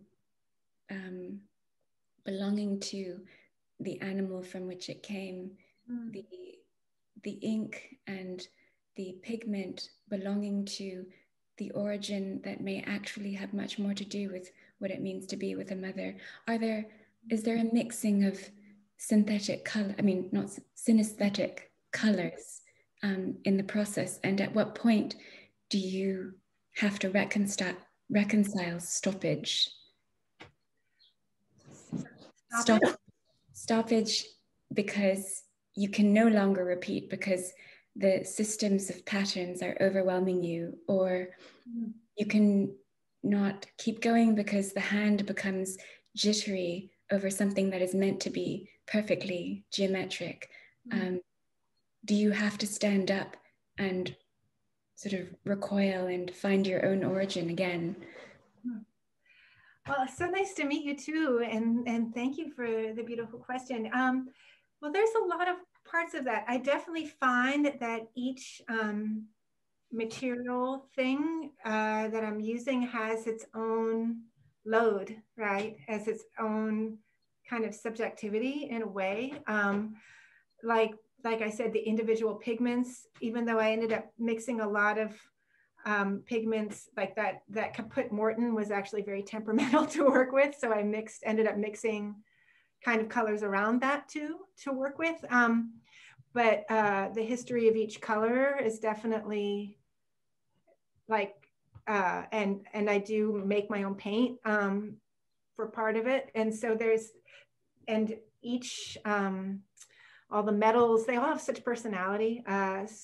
The feather, the found, all of these, like I said, there's a way that the matter ends up being kind of floating between subject and object to me. So that is definitely true.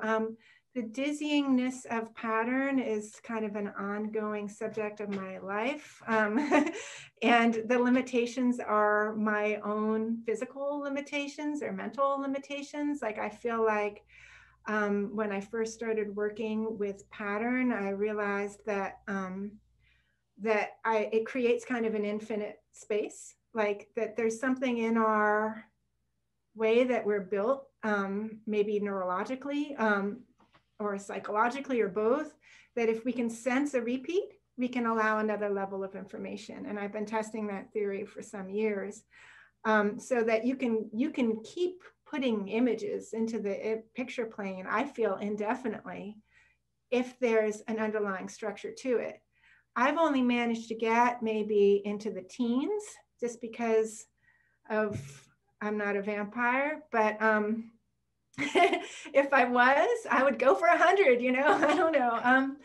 I think that the stoppage does come with just, you know, my own physical stamina. But at the same time, I am a slow burn. So like, you know, the original series was 10 years ago. I'm working with drawings over the span of many years. I kind of hold a theme and it evolves in my mind over a lot of years. It doesn't seem to fall off for some reason. So I'm a kind of stewer in it, and things kind of get revealed to me even just yesterday. You know, I'm like, oh, you know, why did that take me so long to see how that could unlock something? And so, and that way the stoppage is, I mean, I'm a mom, and so I'm working in kind of guerrilla attacks on the work that aren't many hours at a time. I gotta come on.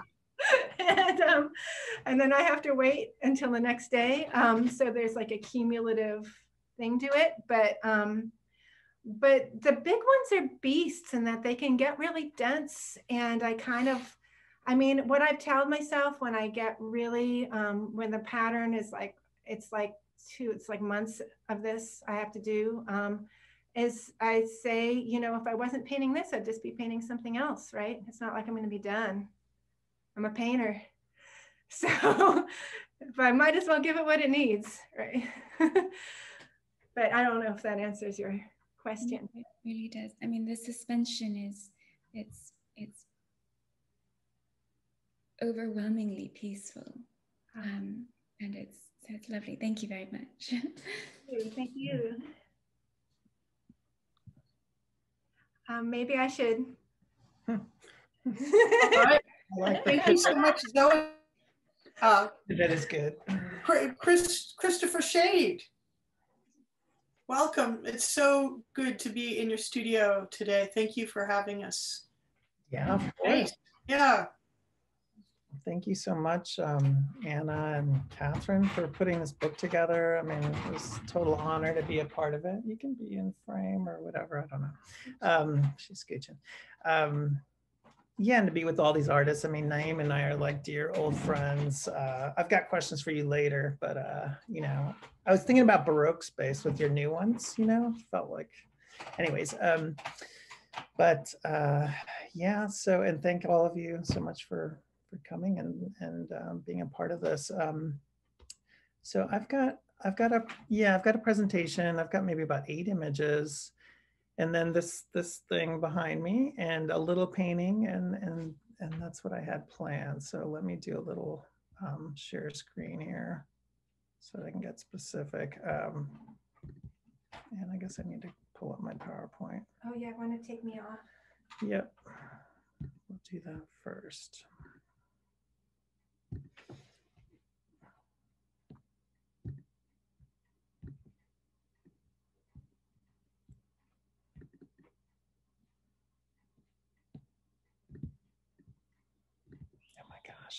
Like Naeem was saying, it feels like I live on Zoom. I teach to pay the bills too, so it's just like, but it's amazing we can do this.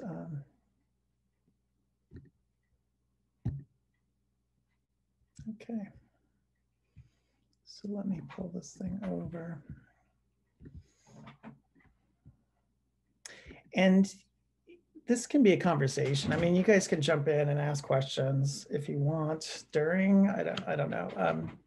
Or I could come back to images if you want to do it that way. So I work primarily, I think of my work as like examining different psychological states using the genre of landscape. And I'm working the last 10 years primarily in 4 different series. One is called The Bunkers, another's called The Suns. And I'm not going to be showing those today. I thought for the sake of clarity and kind of succinctness, I would just kind of keep it to 2 that are interrelated. So those being the plein air paintings, and then the paintings I call envisaged landscapes. The plein air paintings are, you know, plein air is the French term for going out into the landscape and painting from observation.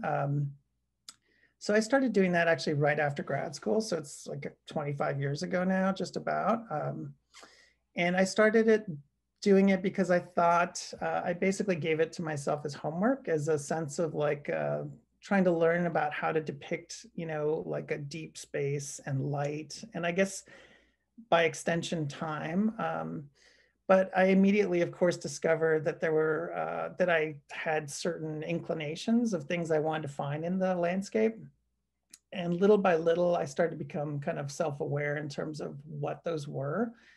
So what I've discovered over all these years now is that I'm looking for things in the landscape that are inherently ambiguous. And by that, I mean natural forms that appear architectural, or architectural forms that are inversely kind of vegetative. So there's something, you know, polymorphous about them, like multiple, you know, meanings to them, basically. And this was done in Ithaca, New York. Zoe's sister had a house up there.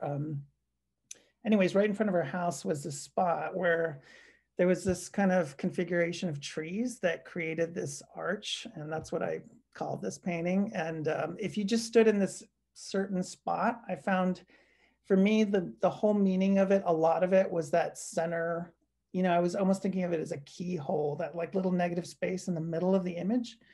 But then also, you know, obviously the kind of like architectural qualities of the outside trees and how they're pressing in. This is just a small 10-inch square, I think, panel, oil on panel. And these are done fairly quickly. They're done in like 3 sittings, an hour and a half each sitting maybe. But, you know, I'm really trying to go for accuracy in terms of color and space. So what happened was that I you know, I'd been doing those for so long, and I started thinking about how could, and I'd been doing a very different kind of series that was all invented almost. In my studio, there were these big paintings called islands. They were like 6 foot square, and they had all kinds of ruptures of space and kind of associations with different kinds of forms. And they were, you know, they were really exciting to paint. But my father passed away in 2010, and it seemed really, I don't know, it didn't make sense to be making these huge exuberant paintings. So I wanted more kind of reality in the studio-based work. I wanted the studio-based work that, you know, to have like this underpinning, like to be anchored in something that I'd lived through, something that maybe we could all share to some degree. So I started using the plein airs as the beginnings of these studio-based works. And this one was the first of these that I made. This was in 2013. So Zoe got this amazing Fulbright, and we were able to be there for 6 years in Paris, or 6 years, 6 months. It was still a long time, and though, you know, it's totally life-changing. But anyways, so I chose the color. As you can tell, the structure, the composition, the space, everything is pretty much exactly the same. I'm doing it. So what I'll do is I'll put the plein air next to the studio-based work, and I won't like, you know, I'll do it freehand. So there are differences, and I'm really interested in that there's always like variation. There's always differences in your hand and how I'm translating it. And then for the color, I chose the color. I also thought, okay, the color is going to be based on something also experienced from life. So I chose colors that I was seeing in Paris in public spaces, and things that I thought were very like characteristic of the city. So this was the first of these. And then this is 12 inches square oil on linen. And then you know, the one thing that I was also thinking about was I was trying to insert the color in places that it obviously wouldn't be in a realistic painting. So, but I found that the closer I got to realism without getting into realism, like almost the distortions that I made were more intimate, and they seem to have more kind of, I don't know, like more power to them for me. So this was the daytime version. I also started thinking about seriality with painting, which I'd never done before. And so for seriality, I was, you know, my inspiration was like Monet's famous like haystacks and Rouen cathedrals, right? That are so much about time and change. So this was the daytime version. And then I did a nighttime version, also 12 inches square, oil on linen, also public colors I'm seeing in Paris. And then I did a few works on paper that were related to. So this is about 7 inches square, 7.5 inches square acrylic on paper. And these were, you know, it became, like I said, I'd never worked in this way before, having like a set parameter. In this case, the composition is set, right? But then it allowed for almost like a deepening of the exploration into perception and into like how we start to recognize or not recognize the landscape. I started to get interested more and more into that. And I was reading like Oliver Sacks and, you know, thinking about this idea of yeah, what does it take for us to, or for anyone to recognize a landscape, right? Or to recognize anything, or what does it take to camouflage something or to obscure it? And what does it mean to do that? You know, there was definitely some, I don't know, biographical motivations, I think also that were kind of going on that, that were a factor and have been a factor in these. Basically my brother was schizoaffective, which means you had schizophrenia and bipolar. So the issue of communication and reality and what is perceived and what is actual, you know, like these were very pressing and very kind of like poignant and kind of difficult questions that I had to live through and like really experience.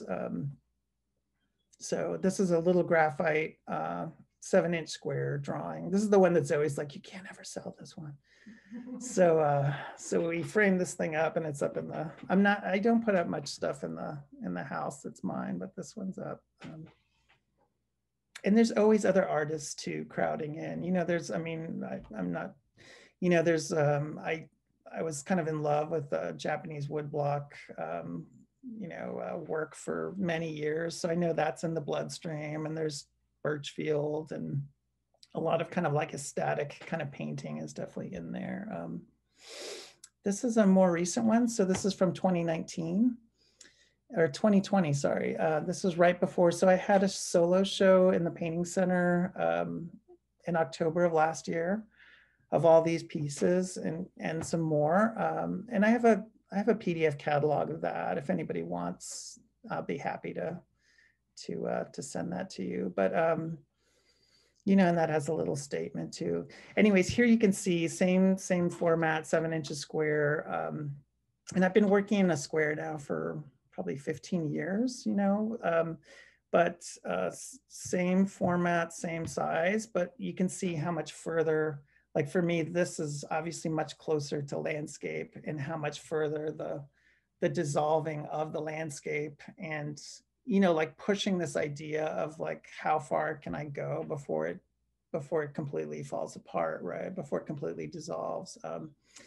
And I was really curious that when I'd have studio visits, even in much earlier versions, even the first ones I showed you all, that some people would see them as abstract, like they wouldn't see the landscape at all. So, so I find that kind of fascinating. And then, you know, this idea of reality and how we perceive reality, I think has gotten, you know, has another layer to it recently with our political kind of cultural crises we're all like living through. So, and continue to live through, I think. So that's another thing. These are the two most recent paintings. So these are both, this one and the next one are both 60 inches square, oil on canvas. And, you know, so this is the same composition still throughout. All these are the same composition. And this is the first one where I only used colors that I was inspired by Watertown, where we live, Watertown, Massachusetts. I got this teaching gig at UMass Boston, so 5 years ago. So we moved up here from Brooklyn. And I had a lot of rules I set for myself in this one, but one of them was that I was going to use only these kind of linear patterns almost that I was using in the drawing. And, you know, of course, being married to Zoe and having her be my second viewer after myself in every single thing, you know, and I'm constantly looking at her work. So, you know, she's a huge influence on me. But I was thinking about pattern in terms of like, what if the pattern never repeats? You know, like what if the pattern, because like she was talking about, like, you know, people always look for the repeat. And if you find the repeat, then there's like a stability to that. There's like a, you know, like you can relax or like, you know, take a breath or something. But in this, I think I stopped counting after 150 patterns I thought up. And so one of the challenges was I was going to just kind of keep dreaming up of new linear patterns, and the pattern would never reoccur. So it would be in a space, like let's say this, but this pattern will never happen anywhere else in the painting, you know, or this, or, you know, and so on and so forth. So I was thinking about it almost like that the pattern kind of adds to the slippery quality of the painting, and that you can't ever, you know, it makes it even harder to kind of like get a handle on like, what is this thing? And like, and have it just be constantly changing. And then in terms of that, there's also like a continual shift in ways of applying paint and speeds of painting. Like this is extremely fast, you know, and then there's stuff that's like these little cubes, where, you know, it took a really long time. So that whole quality too is in there. And then the final painting I did last year, I finished this right before the show, I think in maybe September of last year. And we can look at I mean, it's getting a little dark in here now, but we could look at the real deal also for scale. I thought it might be kind of interesting to see that's why I pulled it out. And you might get an idea of the surface a little bit in that. But I was excited. So again, obviously I'm still working this idea of nighttime and daytime. And I think I'm going to keep doing that in these larger paintings. And, you know, in this one, I guess I was really interested in this idea of how do I make it feel like a deep space? Like, I think this one is flatter for me in a way, but like, how do I create this deep space and have it be just covered in patterns still, and have it have all these different languages of painting, and everything happening at the same time, everything, you know, the simultaneity I think is really important for me. So our daughter, who's almost 5 years old, she said she lived through that doorway. So I don't know, like I could open it up now, and or I could show you the real deal too. Here, let me do this. I'll stop sharing and I'll walk over there a tiny bit. Yeah, that light is beckoning us back into your studio. Yeah, like I said, it might be a little dark, but also to give you an idea of scale, like this is the original, right? Or whatever, the start of this whole thing. Mm-hmm. And if you look at, you know, the scale and then just how it's painted, and yeah, it might be way too dark. I don't know. That may make it worse.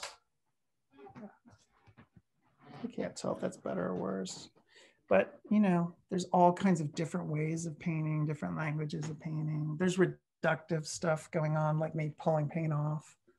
There's me adding.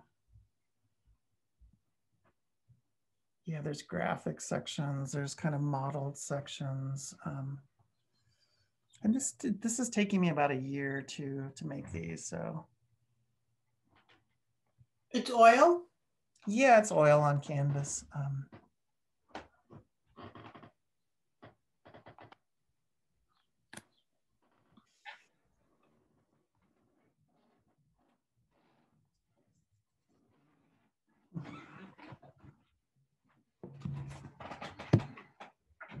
So that's what I've been up to.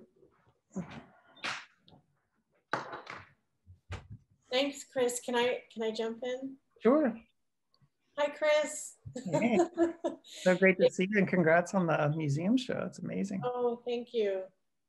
It's so nice to see your work and see how you move through these color worlds. Like you move through color worlds that create different, completely different felt experiences of the paintings through that visual color world.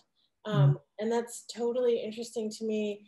And I wonder what your next sort of framework will be in terms of the landscape that you pick. Like you identified that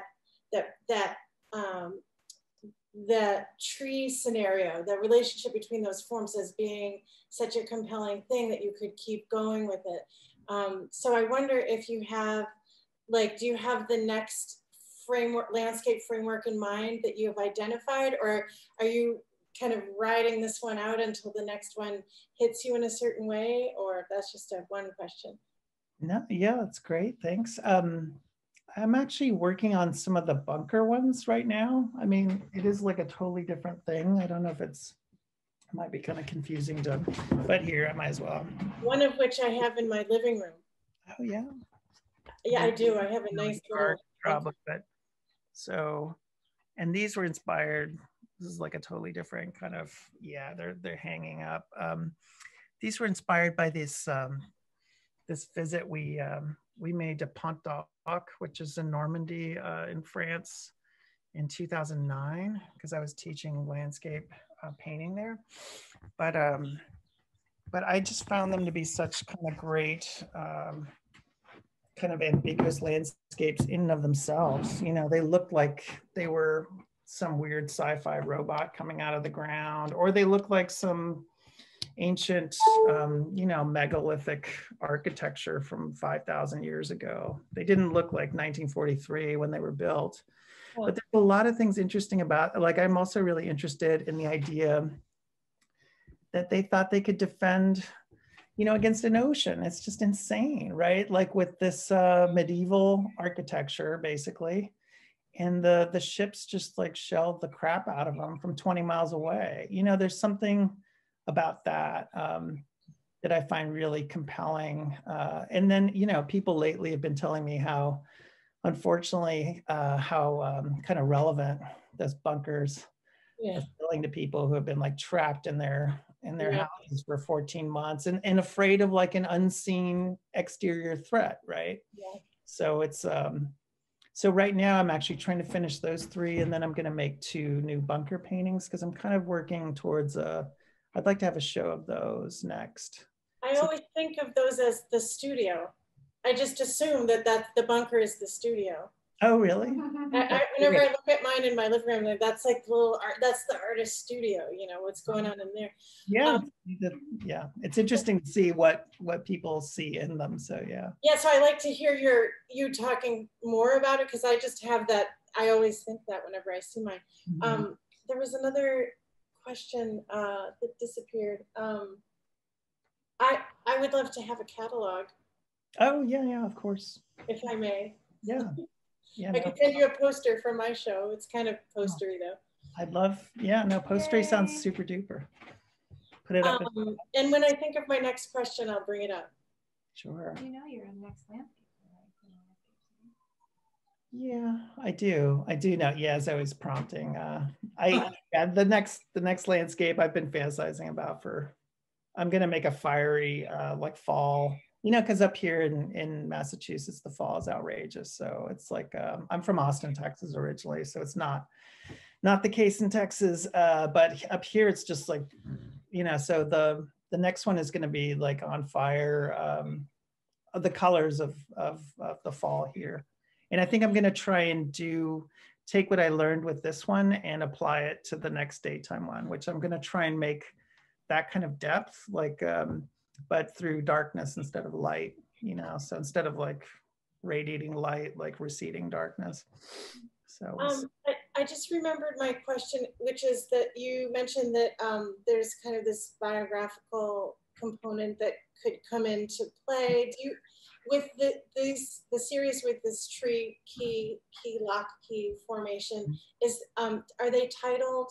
Do you ever title things that might sort of give an aspect of the biographical, or I don't think you do that. I think they're pretty neutral. They're super neutral. Yeah, I kind of got into, I think I really liked, I remember in the Pompidou, like seeing like these Picasso paintings from the 40s, which I think are my favorites of his, like during the war. And they're always just like table with jug. You know, they just have like the most like boring titles, but then the painting is like this crazy. And I remember thinking I really liked, because when I was much younger, I would try and think of these poetic kind of titles, but I think now I'm kind of into this, but now they're kind of very factual. So this one, they describe the place and the time, because that's, you know, a lot of what they're about. So this one is like Ithaca / Watertown, winter night. So it's just very like, you know, laying out the seriality of them. So, but in your tree forms, I do see kind of a figuration, like I end up seeing that. I think regardless of your mention of biographical stuff, I think I would end up seeing a connection between 2 forms, a kind of like a connection. So. Yeah, well, Venko always talks about like that he's just making figure paintings when he was doing landscapes, and I kind of really feel, I totally understand that. That's how I feel. I'm basically just making, because I was a figurative painter for whatever the first 40 years, almost 30 something years. So yeah, but feels like I still am making figurative paintings, sort of. I'm interested in going back to what you mentioned regarding perception and schizophrenia and bipolar, and as a component of perception, but every individual, of course, has their own perception, but also just the opticality of perception that's evident in your work with color and light. So could you address perception a little bit more in depth for us, please? Sure. I mean, it's definitely something I've thought a lot about, especially in regards to like what you're talking about. I think I've been thinking about it so much in terms of, like you're saying, to some degree, like the subjectivity of it, you know, and how, yeah, I mean, I know you've taught color also, you know, so that forces you to kind of really get in there in terms of the, I don't know, like the mechanics of perception, but I'm also really interested in the psychological qualities of it. And partly because of my brother, I think, yeah, like what that means, like, what does it mean? You know, like, what do we share when we look at something? Like how much of it are we actually like experiencing it in a similar way even, right? And I think what was really, challenging, I guess, about being with him. I mean, so once in a while it would be kind of illuminating too. It wasn't always negative. You know, like he would have like insight that sometimes, occasionally, that was kind of amazing because he didn't have these conventional kind of ideas about things, and everything, the barriers that we all have, I think, which makes sense, were completely dissolved for him. Like a sound, you know, a sound outside was completely connected to this conversation, which was connected to a color over here, which, you know, and everything had a symbolic import, and everything got synthesized into a whole different way of seeing. So, so I learned a lot from him in terms of that. But yeah, very difficult to live through also.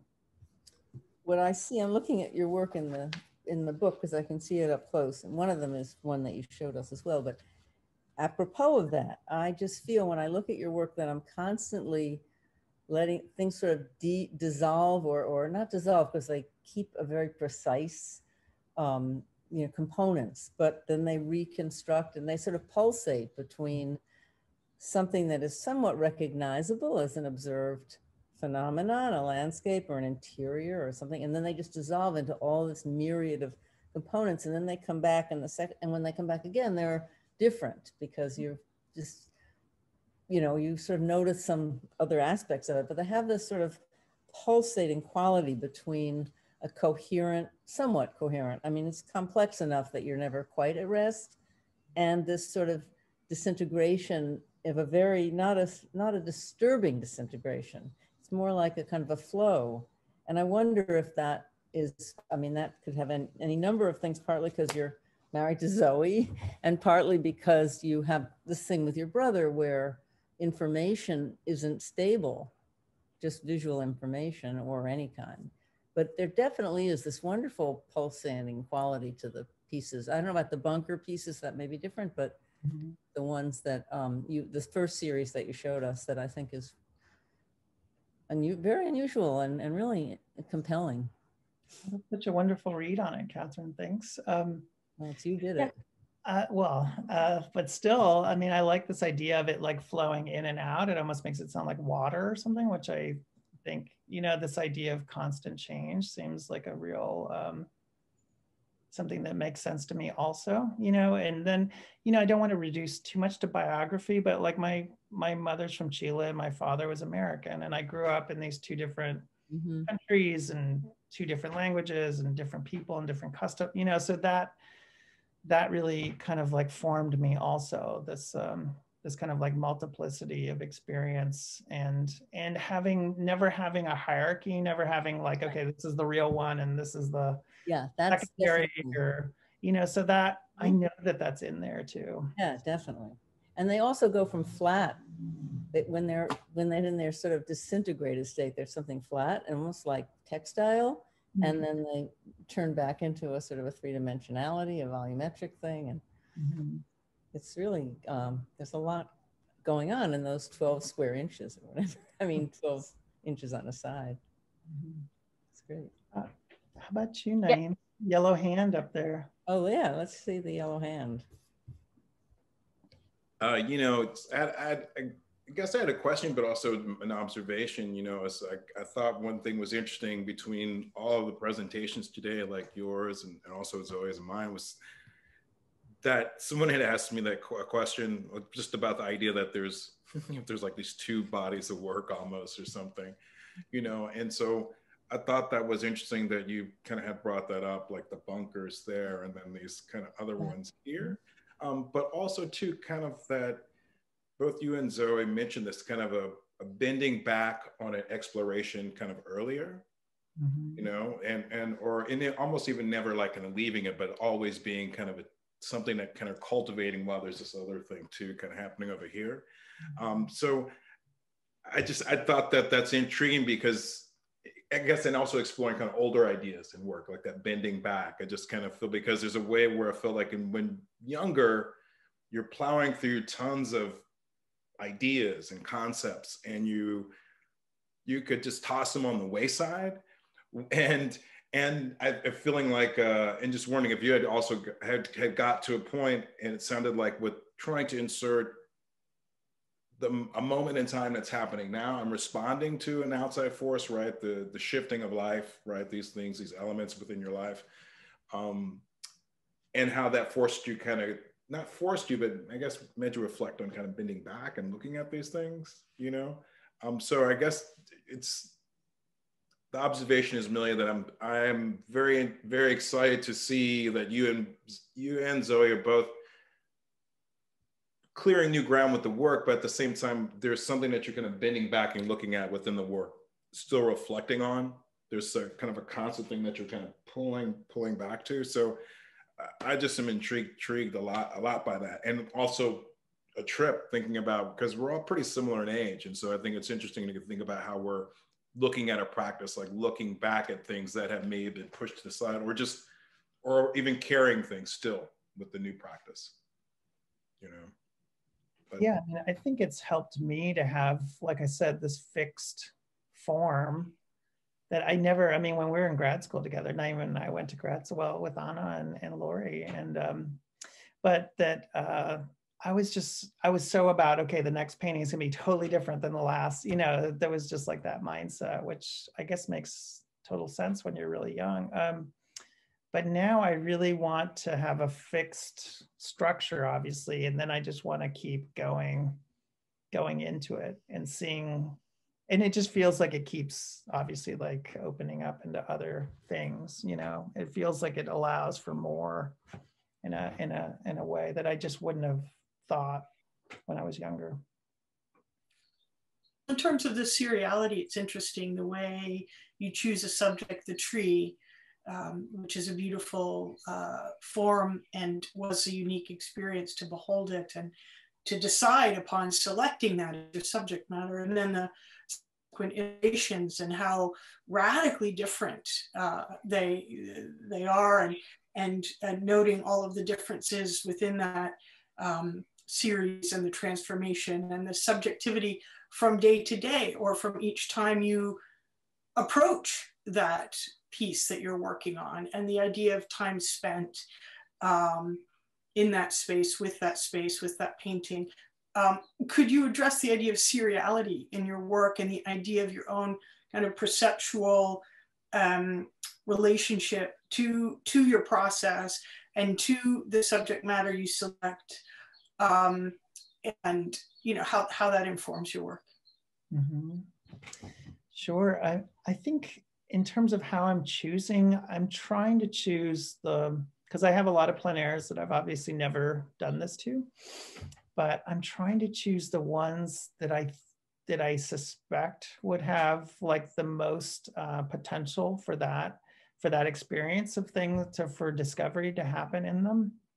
So for example, since we moved up here, I mean, partly just because I'm in that process of trying to get tenure, and we had Azalea, our daughter, but I haven't been making many plein air paintings, but I finally found a spot in these nearby woods where there's these two trees that are fallen over each other, and they're both like, it's almost like forming a lattice.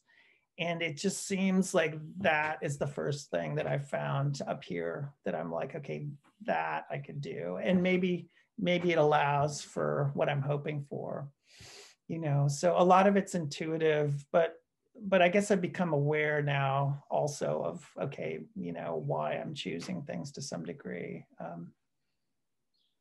So there's a formal recognition that this could lend itself to these iterations and this formal interest and geometry or architecture that could hold the attention, my attention. But also it seems there's a kind of a physical connection that you have to make, where you find that this is a place, this feels right. Right, and then also that there's like a real tension between what you can identify. You know, this is obviously like two fallen trees, but also that it's creating this completely this thing that you never normally see in a forest. You know, even though obviously in a forest you see like so much complexity, but that there's something that it's not quite architectural, but it almost looks plant. You know, it looks like I'm saying like a lattice. It forms a grid. There's something very like not natural about it, but it's, so both things are very present in this one form. So I guess that's what I'm looking for, and that's what I found in that thing. So Chris, what's interesting to me is how you find those moments that are very particular to what you, they're very particular to what you would find, and that's what makes you interesting. Like your other moments like that, I remember in other Paris paintings where there was that like 500-year-old tree that was doing a thing that you picked out as being something that was doing the same thing. It was not quite the same thing, but that's also the series, is that you're picking out these moments that are sort of rich for further exploration because you don't maybe really know what it is that is, and that's interesting because you're going after it. Like, right. So I've seen you do that in different ways, and I think that over time that will continue to happen, it seems. Yeah, I'm not sure how it changes as I become more aware of it, but I think I'm still obviously responding like intuitively too, like in a very, and I think for me, that's always been really powerful in terms of like what I choose and how I paint and all of that. And I don't, you know, I actually think it's something that I kind of like want to take care of or like encourage in myself, you know, so. But actually that spot that you're mentioning, that was, that's when I was much less aware of this tendency that I was going for. And I actually set up a demo for a painting class in that spot and did a demo. And then after I did the demo, I was like, this spot, there's something, you know, so yeah. But it's like, I think that's, you know, in the first talk, and Naeem, I haven't met you really, but it was really nice to meet you through this, but you were talking about that thing of making these paintings that were not totally clear, but there are lots of parts and components in the paintings that are woven into the history of the painting, that we don't always know what it is that we're making. We don't always know exactly what it's going to be. And that's why we pursue it, I think. I mean, or at least I do, at least some of what I'm hearing from other people. Like you're kind of going after something and you want to discover something too, you know? That's, I mean, for me, I couldn't do it without some kind of going after a dangling carrot thing because I'd be bored if I knew what was going to happen, you know? So, Chris, you're talking about wanting to set up a strategy so that you could just sort of go into it. There's a structure, but then you can play and like discover. And I understand that very much. Then you can be free and move in there, you know? Yeah, like I'll have, I don't know about, I mean, I'll have like these ideas that start the painting, right? And then from there, it's like all bets are off after a little bit, right? But my next one is like that fall one that I want to do. I want to start with like really big, like huge brushes, like things that I usually don't use, and a lot of reductive stuff. So putting things down and then scraping them off. And I never work that way really that much. And then, you know, kind of do like the Da Vinci thing of like looking in the patterns in the rock wall, right? Like what are the, like find the horsemen and whatever that he talked about, right? Which is like that pareidolia. I've gotten interested in that idea too, which is the tendency of people to see like, you know, Jesus and a piece of toast or something. So I think that's interesting, like, because that's part of this idea of perception and how like we want to project order, you know, in certain ways. And I also love those like Mars rover photographs when people are like, oh, it's a sculpture, you know, or whatever. It's like, there's a pyramid on Mars and there's like a little red circle that somebody circled. I love that stuff, you know, because it feels like the same, it's like the opposite of camouflage, right? But I'm interested in camouflage too. You know, Anna's talking about perception and like those kind of like the outer edges of what we can perceive or can't and how we project. I think all of that is very relevant to what I'm doing.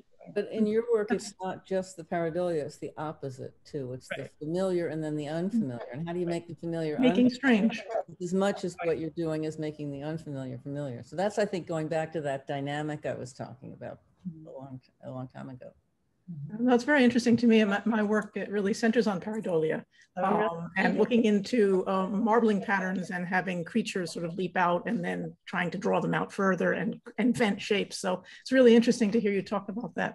I was also fascinated by how the landscape gets turned into a very patterned surface and the choice of the patterns, because all of those patterns, they're in many ways, they're familiar. And you can see them throughout art history and in textiles, and it's like there's a limited lexicon of these patterns that people keep using throughout centuries. And I was struck by the I think it was the Watertown color painting when you were using those colors. There was a patch that looked like calligraphy.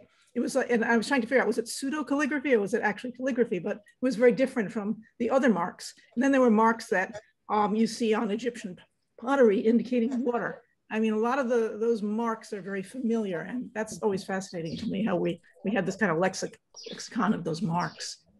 Yeah, I guess I mean, I want to see your work now, but I'm also like really interested in that idea of memory, right? And like what we carry around with ourselves, and in like I was saying, oh, I was inventing these patterns, but I was also very aware of like, oh, I've seen this somewhere before, right? But I was really fighting the urge to go like look at a pattern book, and you know, we have a ginormous library, and Zoe just has like, you know, we all have that in our head now, so we yeah, as artists, you know, we've seen it, so.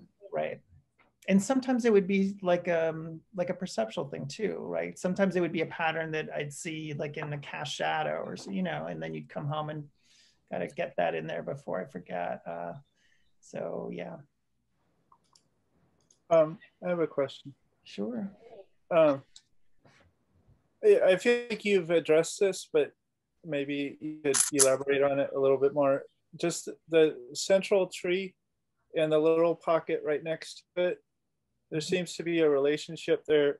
And how do you perceive that central tree, and just the fact that the whole series started when your dad died, and how you've used this series to kind of locate yourself in a new place, whether it's Boston or Paris. And so you've kind of identified with the overall pattern to that place.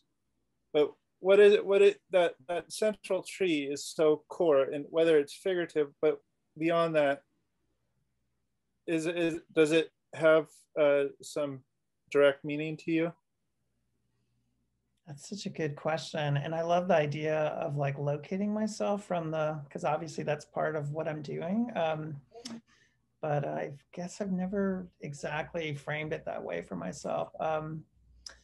You know, I'd have to think more about the tree. I mean, obviously the whole relationship. It was those two, you know, the two trees in the middle and like that shape they're making. I think that was because, you know, just like any negative space, you'd step like 6 inches one way or the other and that's lost or it's gone, right? So it was like, and I remember like when I found the spot, I was just like that, you know how it is. Like you have this like very specific urge, like Sue is talking about. It's like intuitive, but it's like extremely powerful, and I felt that for that relationship. So, but it's almost like the heart. I mean, in the painting right behind you, it's obvious that negative space, but then there's that earlier one where it was blue, and in the first one where it was green, you know, and just.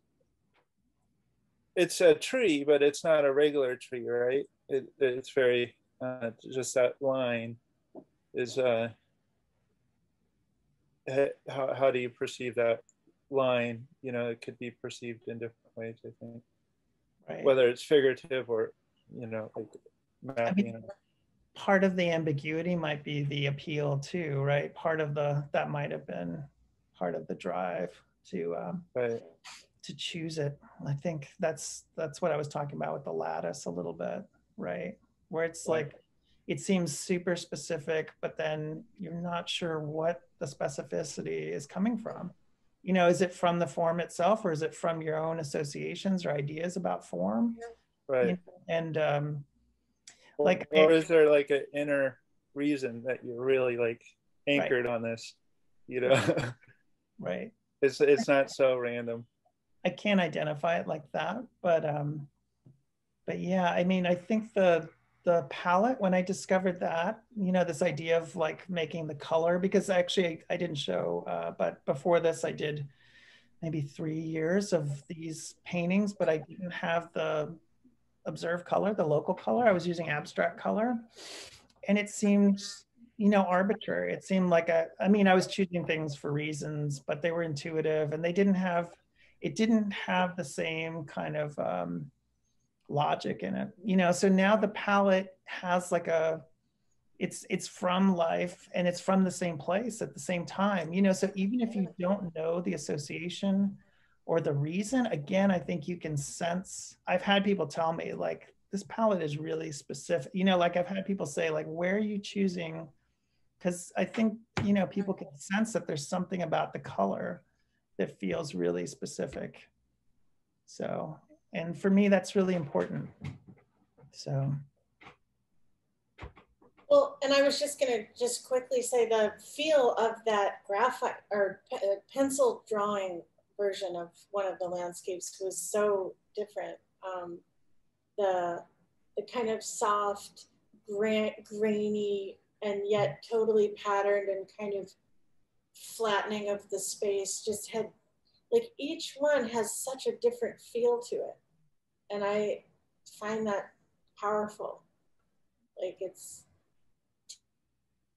I guess my hope with that is that when I get to show them together, they all, not only are there, sections in each individual work that kind of, complicate, an understanding of any individual one, but then the sum total of them will also complicate each other, so then, and I find that because when I first started doing these plein airs and I would tell people, I mean, this was a long time ago, right? 25 years ago. But I think sometimes I got this reaction that people just be like, oh, like that it was really boring to make a plein air painting, which is like, oh, this is old hat. This is like 1850, right? But, and that immediately, at first I got kind of annoyed by that reaction, but then I started thinking about, okay, the presumption that it's like totally done. And that made me interested, because then the whole form is like camouflage, like that's another form of camouflage, because I actually think plein air is just like a way of going out and painting, right? It's like you can do anything with that still. It feels like a form that's like completely, you can make all kinds of things out of that. Anyways, yeah. Well, that becomes the challenge. Then it's like, oh, if it's dead or something, and oh no, I can do something with that. Like, that's interesting. Right, and that kind of, I'm really interested. I'm also interested in kind of like cliches, and which are also kind of canned ideas, right? That people think they fully understand a form, but then it's something else. So yeah, I'm always interested in that. There's a yellow hand over there. I don't know your name. Hi, Chris, this is Sean. I got on late, so I'm assigned a number instead of an identity. So this is, I'm a writer.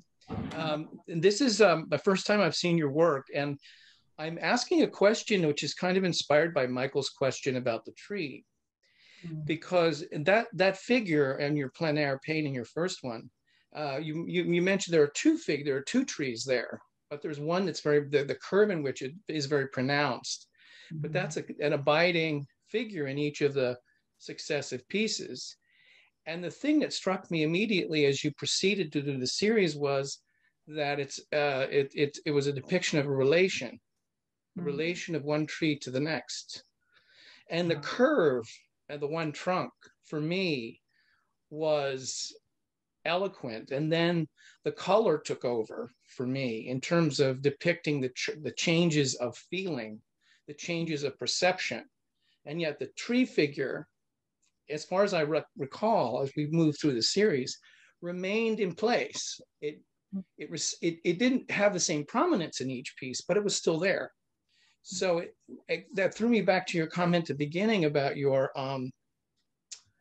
desiring to paint landscape as a series of subjective states or depicting subjective states. So this is I'm pulling together a lot of stuff, but I hope it makes sense. But I was wondering if you could comment on that. Does that seem, when you talked about the negative space, if you move to the right or to the left, it disappears, but because you're beholding that negative space from the perspective that you have when you first do the plein air painting, that relationship with the tree is very central.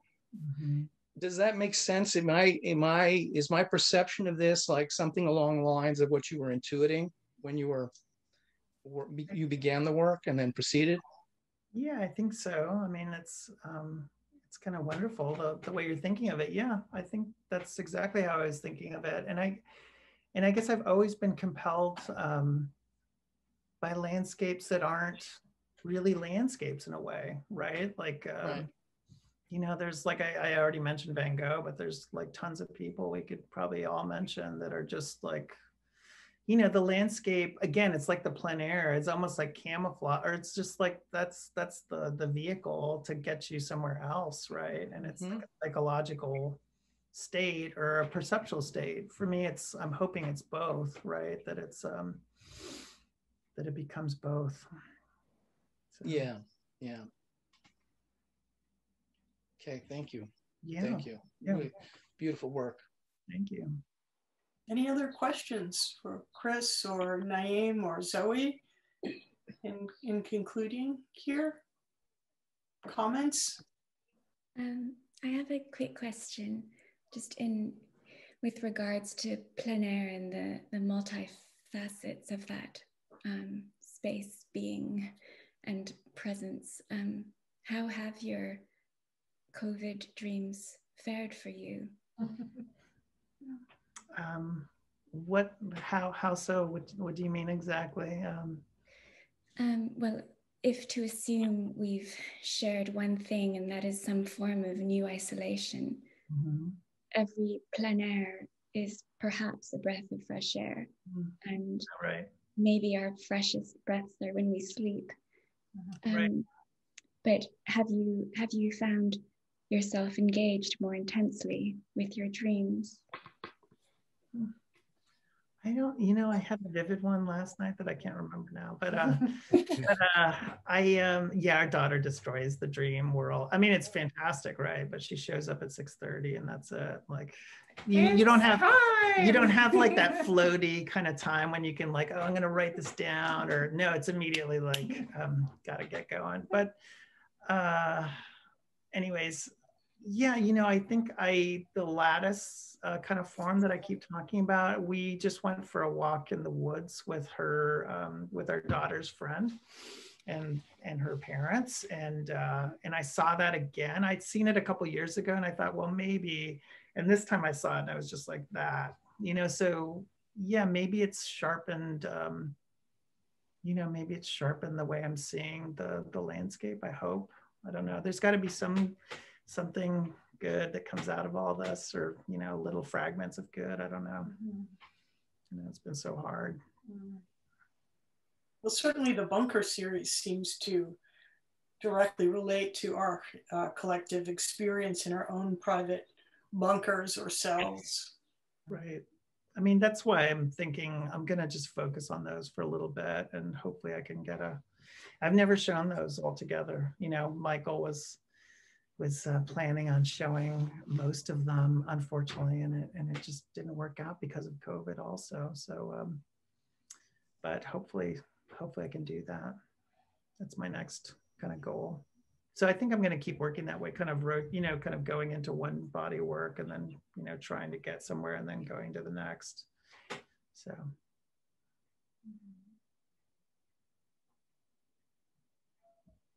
Amazing. Really amazing. energy. You really all have incredible practices and ideas and work. And thank you so much for sharing it with all of us. I really, really feel honored to have these three extraordinary visionary artists here to share their work with us and their thoughts. Thank you so much. Thanks you guys for having us, man. I appreciate everyone's endurance. Yeah. Appreciate your endurance. You guys were good, man. You guys ate your Wheaties this morning. You guys weren't fooling around, man, because you had no idea, Anna. You got yourself 3 hardcore talkers. I think I might be the leader, but man, you got the talkers in the house tonight, man. Oh, we can go the distance, Naeem. You have to join us. Good. Again, please join us again. Yes, long form. Definitely worth it. It was great stuff, Chris. And Blue Havens, I think your cat should meet my cat. Oh. They've both been sitting here. They don't mind the endurance. They're listening to the whole thing. There he is. Yeah, same thing, same cat. Yeah. Cats are great for pandemic times. Right. But so is art. And you guys really are you're like a sustainability project, really, for us to get doing during this tough time. Thank you all. Yeah. How you made articulate this great big long, over a year of confinement is very, very inspiring. So thank you so much. Can I say something to Naomi? Naeem? Hey. Naeem, sorry. I mean, you kind of have an epic task as an artist and being kind of a storyteller for yourself and your culture and all of our cultures. And I think, I mean, ultimately, when you hear words from Martin Luther King or something, they don't just resonate with the individual or Black culture, but all humanity kind of needs those words as a reference point to truth, right? And not everyone actually has, well, I mean, really, he provided the source for that. That was really unique, right? Not everyone is that eloquent or to state truth in that manner. And so in your storytelling, I like how you look back in time and you look to the future and you speak for the present, and it kind of is all and everything. And then you have these characters. I guess what I'm getting at is, so in the characters, you're looking into storytelling and myth and identifying with characters. And are there any particular characters that, I mean, you did address this, but are there any particular ones that really resonate with you, and why do they resonate with you? And ultimately, in the root of any character, I guess, is that a reflection of self and the exploration of self? Yeah, I see what you're saying. I would say two. There's two. One is a real person, Sun Ra. I think is pretty. Oh, love Sun Ra. Yes. A couple of reasons. He was named after, I found out I was doing research for a project that Sun Ra was named after a very well-known, actually billed as the world's greatest Black magician in the world, and probably the wealthiest magician at the time, but a guy by the name of Black Herman. And so I thought that was intriguing that through the time was able to collapse between Black Herman, who was an amazing Black magician, but the thing that was unique about him is he used his shows, which were exclusive, white or either Black. Whenever he performed to the Black audience, he was a Garveyist. He was into Marcus Garvey, the Black going back to Africa. So he would promote like a Pan-African Black idea and Garveyism in his shows. and that Sun Ra was actually named after him, right? Someone who literally looks back at African culture and maybe even thinking about it as kind of a map to kind of move forward. So that idea of being present while looking back and using that as kind of a map to move forward, I think has kind of encapsulated maybe those people, you know, those particular characters when I think about them. The characters that for me collapse it that I create are kind of like the bluish character that's kind of like a John Henry, but it's really me. It's really actually me. You know, I've kind of integrated myself into that character. I've taken agency to become this giant blue Black man that's having these crazy adventures, you know, that take place in a time that's a no time, you know, where most stories occur in a place that's a liminal space between time or reality, you know. So that's what I'm up to. Thank you all so much for joining us. Guys, thank you. Yeah, a pleasure. Thank you. And next month, please join us again. Yeah, next month. Yeah, please. All right. Thank you so much. I'm going to record an intro now because I didn't record it. So I'll have to, Good to see you, Zoe. Good to see you, Chris. You guys are amazing. Guys too, man. What a treat just to see all your faces. And also the work, of course. My goodness. Thank you. Yeah, everybody looks great, man. Thank you guys for hanging, man, for real. I'll talk to you soon, Chris. We got to chat. Do it. I want to hear that reference too. I got to look it up. Yes, we will totally chat about that for sure. Great. Okay. Take care, y'all. Everybody. Bye. Bye. Be well. Be well. Be well. Thank you so much, Chris and Zoe. What a pleasure. Thank you. It was so fun. Zoe, your work is just extraordinary. And Chris, of course, extraordinary, beautiful. I mean, you're going deep. I think you found some space where you are now in your new place that is really very good creatively for you both. Oh, that's great to hear. Well, it is. In September, we're actually going to have hours. Can you imagine? School starts. No, can't imagine it. No. 15 minutes in there.